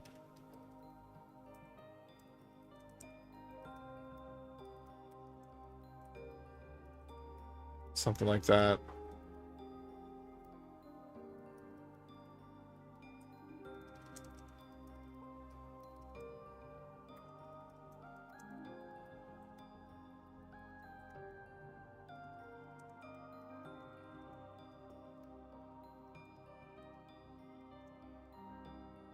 Something like this.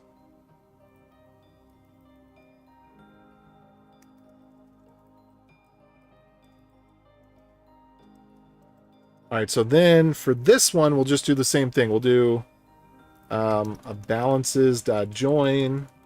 That should be about right. So we go back to this bad boy, which is our wallet. Of course, nobody expected it to work on the first try. UTXO is not defined 331. So somewhere UTXO. I do that all the time. UXTO. How many UXTOs do I have? UTXO. Dang, I've got a whole ton of them. It's like UXTO, UTXO. Yes, yes, yes. Why did not anybody remark on that? Come on now. Y'all all saw me doing that. Don't pretend like you didn't see it. All right, cannot set properties of null of inner text, probably because all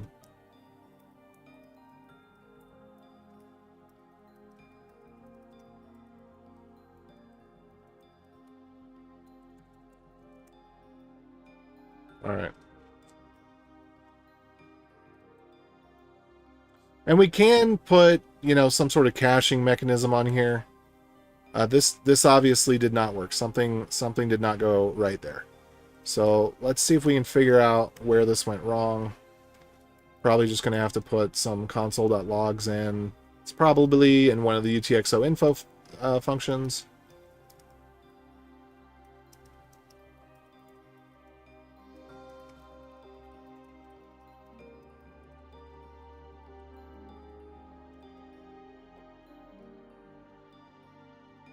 We might have to do a clearing out of some of the browser application cache. Let's go local storage here and see what that looks like.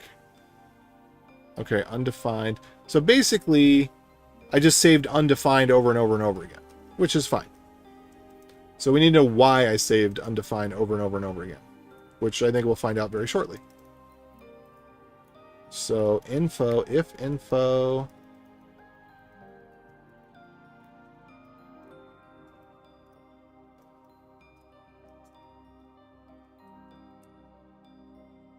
So if we have info about an address, but we don't have any unspent transaction info about address, that means that the address once had unspent, like it did receive money and now the money has been spent.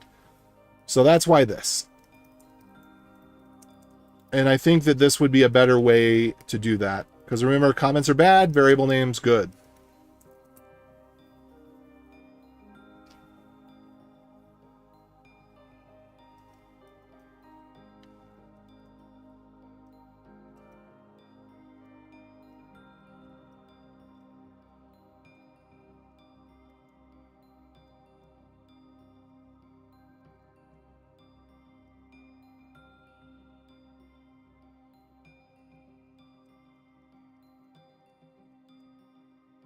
Okay, so now we should get way too much information, which is going to be just fine. Interesting. We only got 4 addresses. That doesn't seem right. But still, let's take a look at it. This one we got an array of 0. Okay, that's fine. I don't mind that. And this one, and its array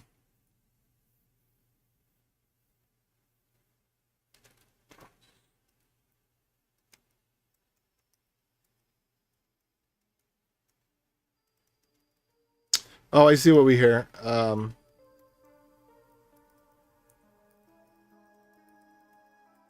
Info lists.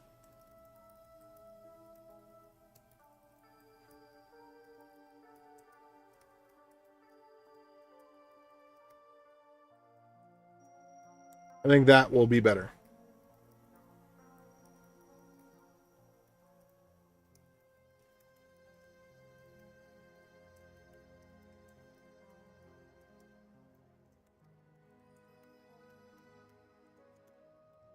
So UTXO lists, UTXO list, UTXO of UT. Do you like that nice double pluralization there? Sweet. All right, so this is wrong, but it's okay, ish.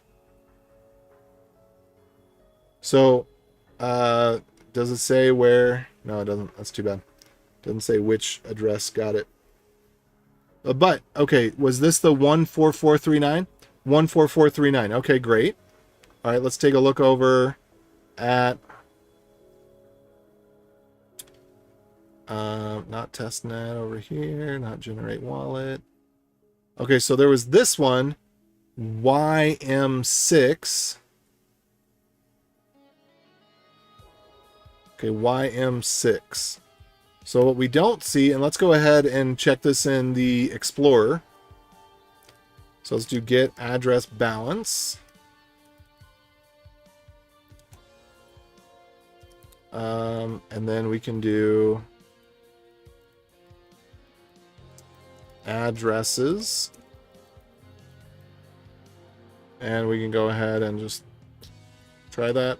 Okay, balance nothing. All right, so what it looks like happened is that, I don't know. I don't know exactly what happened. I never checked the box. Let's see if it'll still let me do this. So I'm interested in getting as much dash as I can. Ah, crosswalks. So I'm going to do master node, but sometimes that doesn't work, but we'll see. And then we just got to sit here and wait. And maybe it works, and maybe it doesn't work.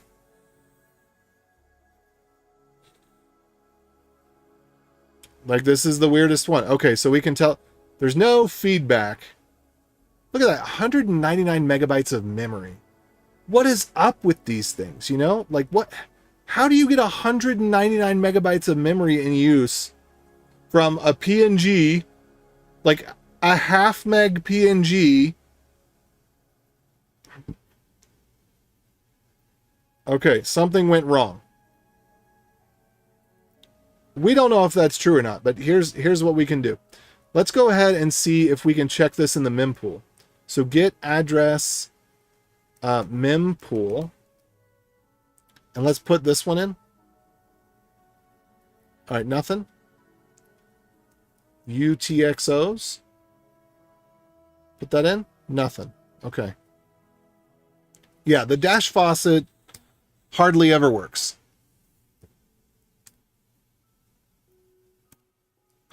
That's why we've got the crowd node faucet. And the good news is we can probably just go back to this page, put in another address.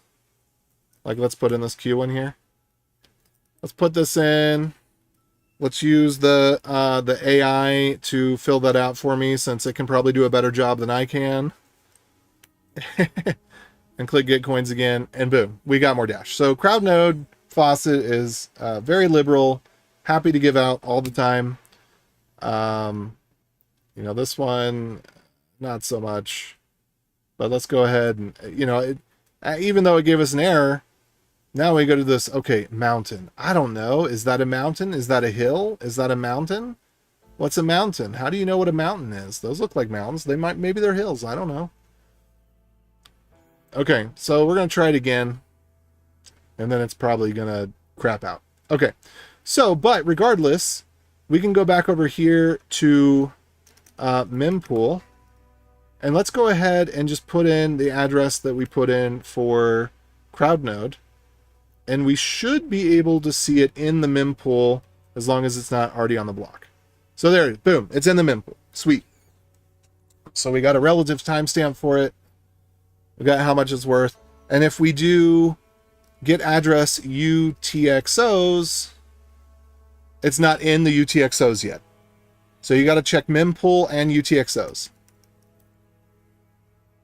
And that's how you get your balances. But now it's no longer in the mempool. Did I click the button? I clicked the button.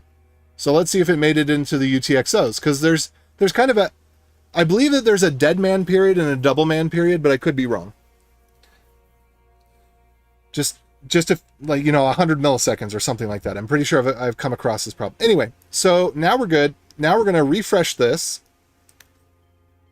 And then here we are. Boom. So those are the addresses that have worked. So this is great. Now we have our balances, how many coins, and our fresh addresses. So with that,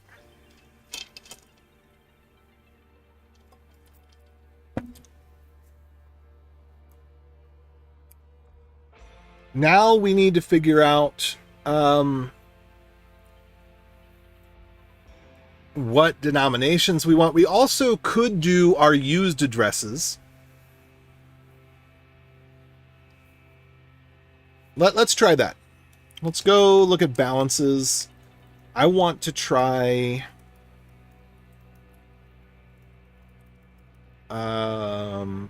spent.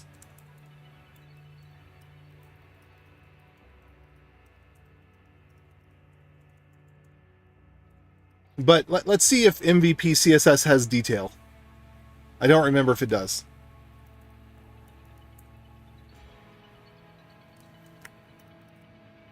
Details. Let's see, what does that look like? Do we have a place where we can see what that looks like?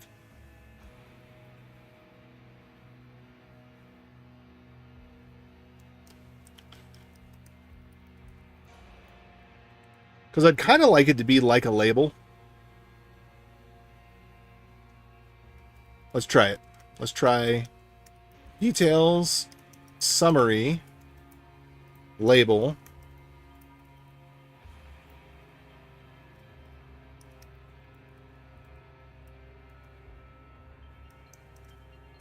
In details. All right, the label was closed, yes. Pre was closed, yes. Details was closed. Summary was not closed. All right, so let's just take a look and let's just see what happens there. Spent addresses, not a good look.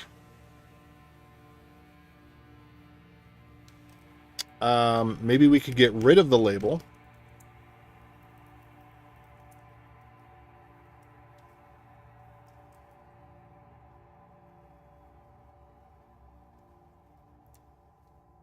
Okay.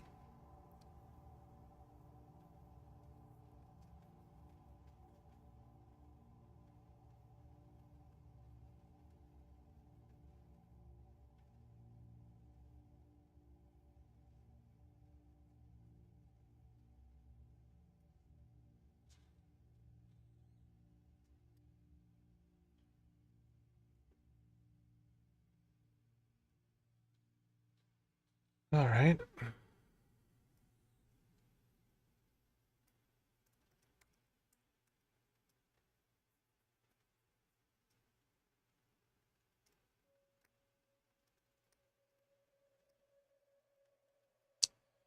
So then here, the other problem that we have,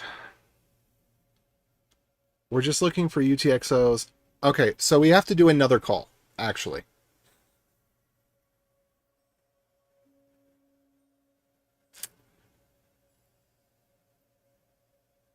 And let me see what that call needs to be.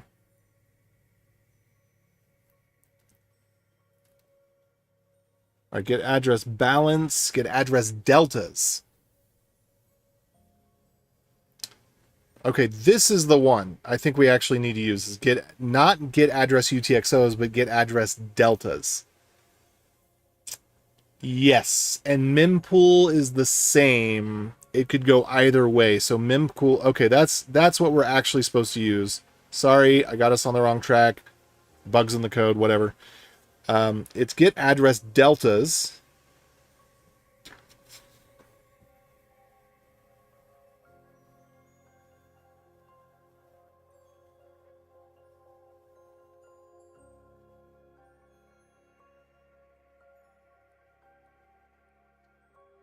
And then we get rid of all this other language that's actually incorrect because it's not UTXOs we're looking for, it's deltas we're looking for. So, and I think I already did this in the other one, but you know, like you do this a few times over the years. Meh. All right, get address deltas.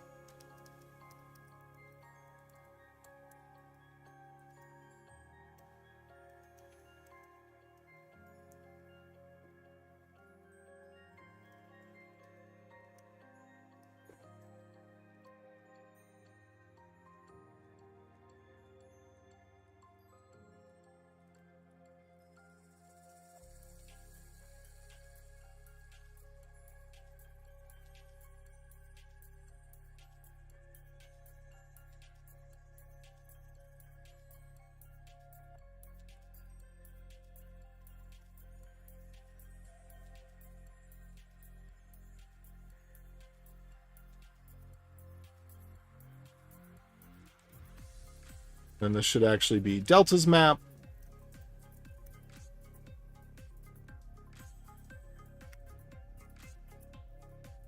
And then down here, we should actually be saving deltas. All this should be deltas.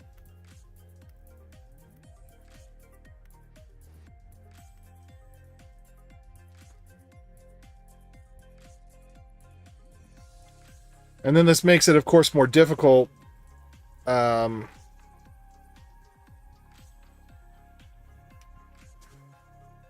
We have multiple things on a coin.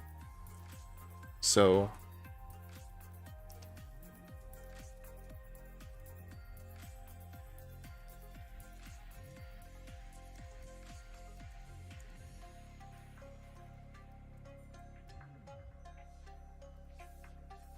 there we go. So if we've got deltas, but we don't have a balance,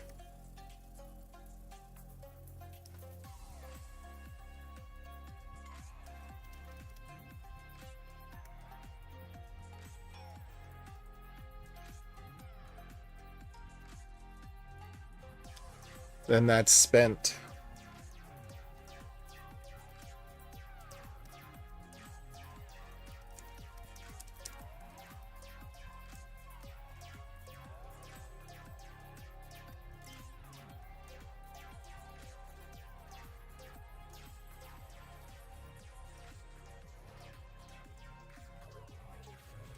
And this actually probably would be dot deltas. Yeah.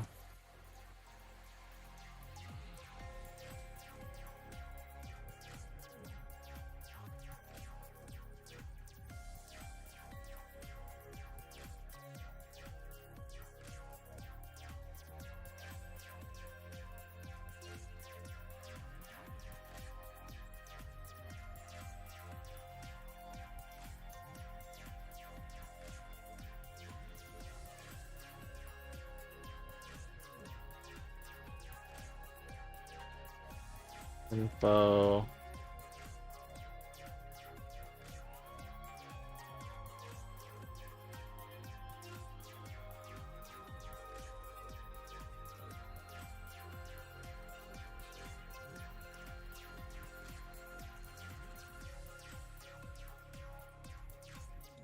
We're going to ignore the pairing problem for right now,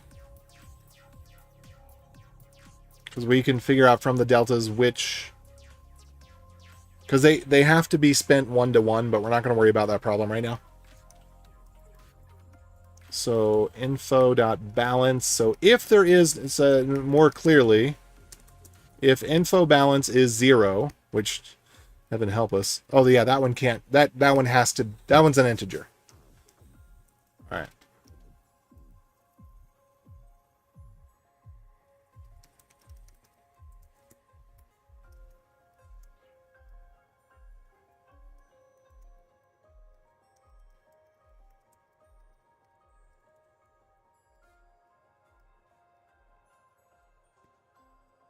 Okay, so let's refresh this again. And then we should also have spent addresses, but we don't have any spent addresses yet, which is fine.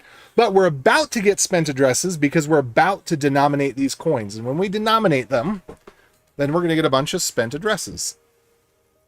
And I got to remember how we need to denominate them, because we need to denominate them in a way that will work for us.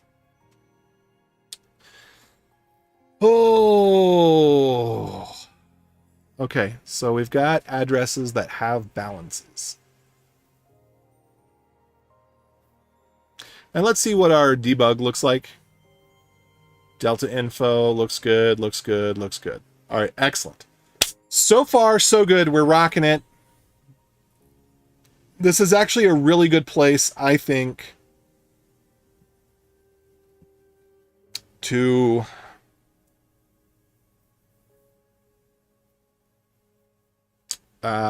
save, to do a little savey McSave save.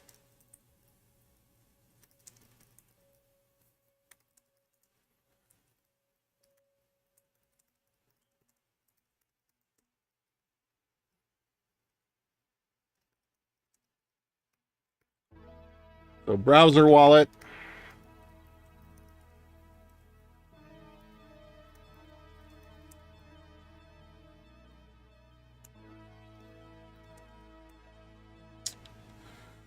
Okay, so we got to think about what sucks the most. What do we need to do next?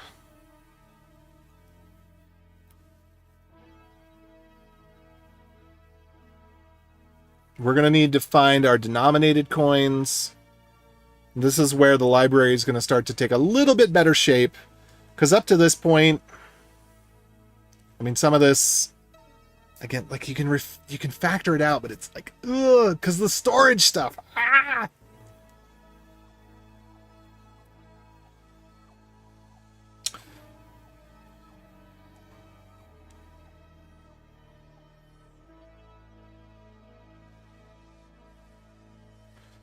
And this is where very shortly, if not immediately, we're going to need to bring in -tx. Okay, so let me go look at the demo code currently. The code that has run in the browser successfully.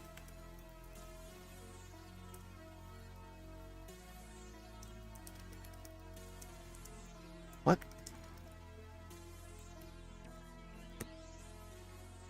Okay.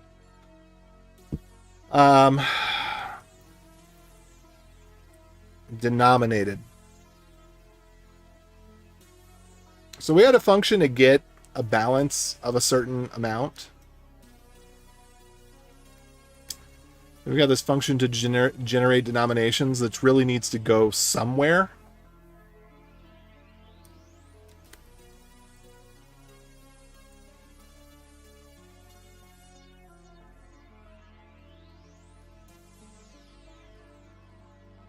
Let's see what min balance was. Okay, min balance.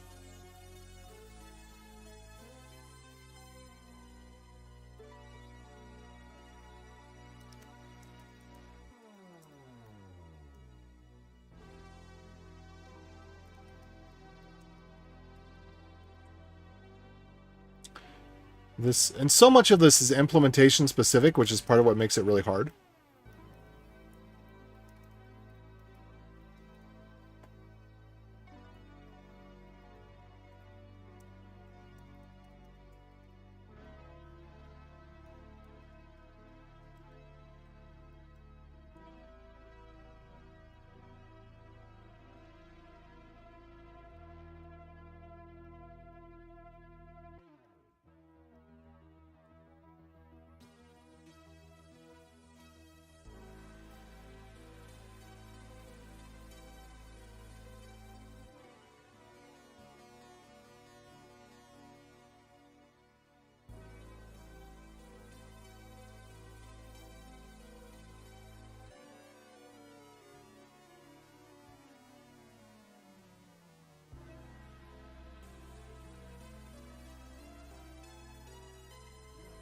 Oh no! Best viewers? Well, you look like a bot! I'm gonna have to click the bot button on you! What a pity. We lost one! Man down!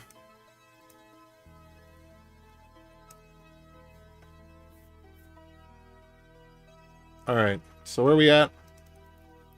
We're about at the save point. Did we save? We did save. Okay.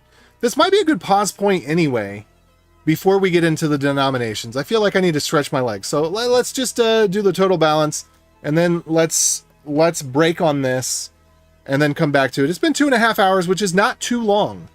I think that's pretty reasonable for the amount of work that we've done, and kind of a good break point for this being something that someone else could step into. Hopefully, I hope to get some feedback from Ryan and Jojo Bite and Niles on this one, because I think this is short enough to be worth watching for the basic setup of a wallet without actually diving into all, like, you get an introduction, you kind of get a feel for, complexity's on the rise, but we're not into the grunt of it. We're all just like happy case right now, and then we'll get into, when we do the denominate, we'll be doing send. So we'll be doing the same thing that you do when you send to someone else. So I think this might be a good place to pause for me to stretch my legs, take a break, check in with my wife. Okay, so total balance. We can't have a negative balance. That's one thing we know.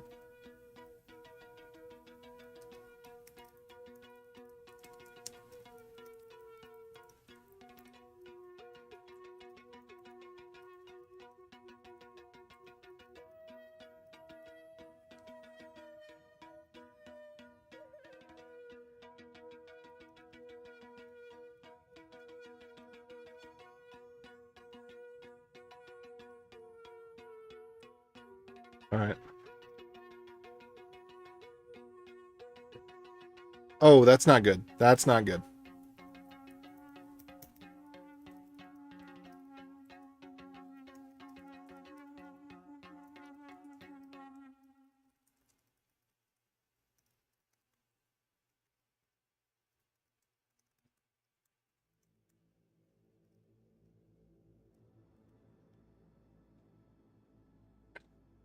There we go. That's all right.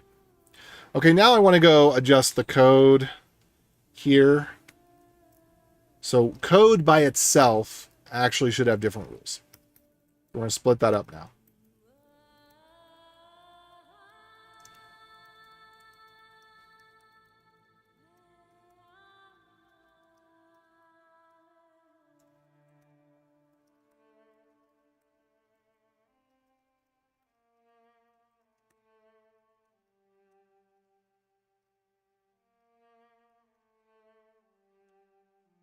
And I don't like that.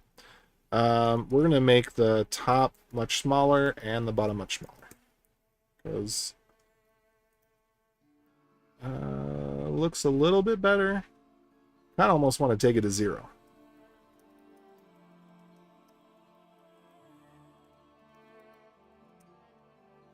Want something to be there, but not so much. Okay, and that does need just a touch of margin. We might have to take that all the way to 0. Let's try taking it all the way to 0. Let's see what that looks like. Does it look bad? Does it look good? Is it okay? That looks all right. Taking it all the way to 0 on the top and the bottom looks just fine.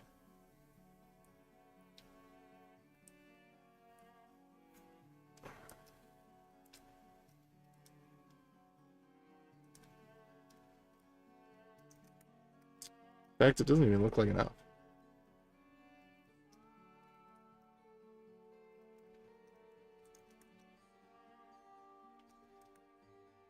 There we go. Looks good. Okay, so there's our total. There's our balances. We don't have any spent addresses yet. We will. We've got a bunch of fresh addresses, although the indexes may not be right on them.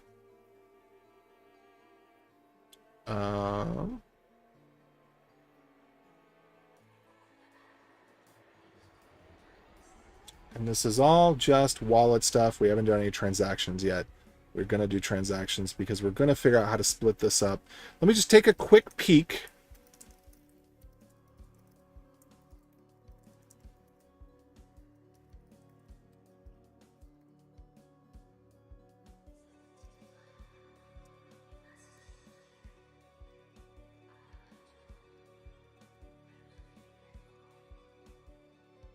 So, oh, what I wanted to do, sorry, what I wanted to do was say, this was what I was actually getting at, was min balance.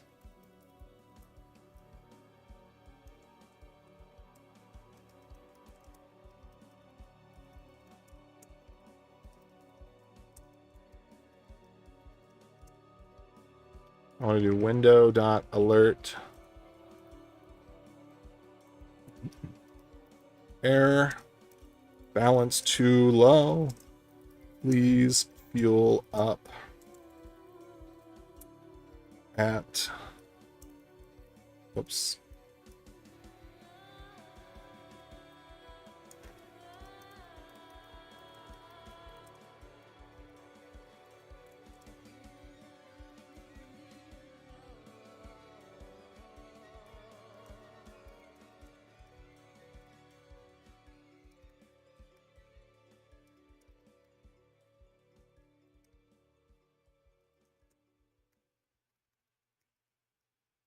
Okay, so let's just check this out real quick. This is what I wanted to have happen. So let's say that we do this in a private browser now. Balance too low.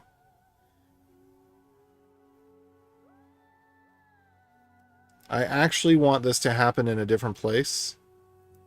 So I want this to happen.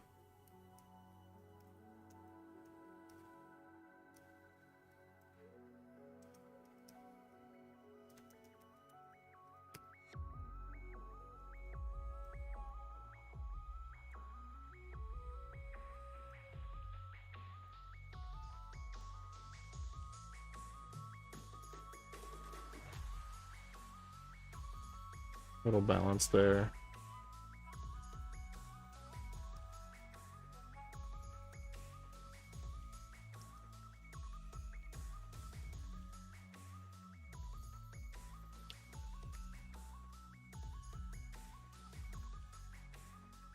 Okay, so messing this up a little bit, but not too much.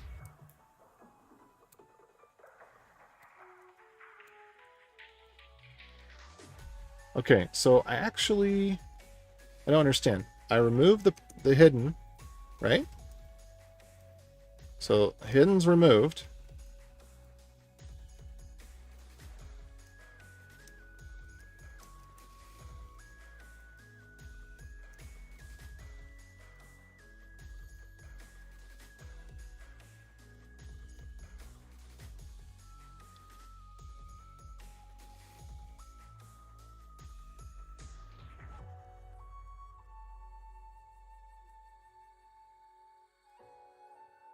I want people to be able to see something. There we go.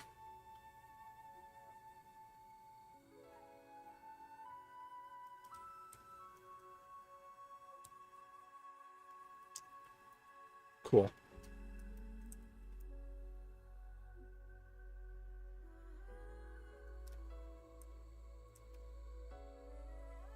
All right, there we go. Yeah, that's good. That's good. That's good.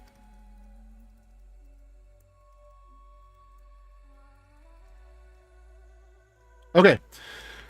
So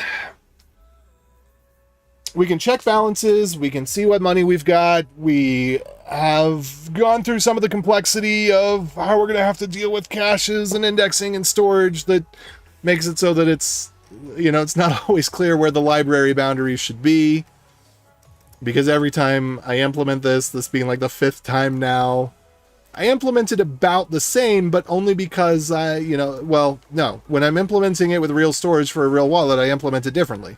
And that's the way that I'm going to have to implement it in order to really fine tune which parts are the library parts. But there's just so many things that you can control here. It's very, very difficult to get a handle on that. Because you really need like lots of sectioned out places where you're generating addresses, you're checking cache, then you're checking remote, right? And we could, things that we've just checked, we don't want to check unless we want to do a manual sync. And we should be able to do a per address manual sync. That should be fine, but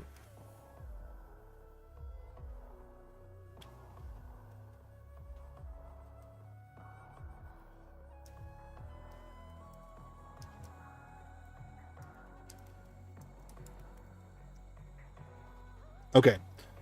All right, so I've pushed that up. Oh, and I forgot to add MVP.css.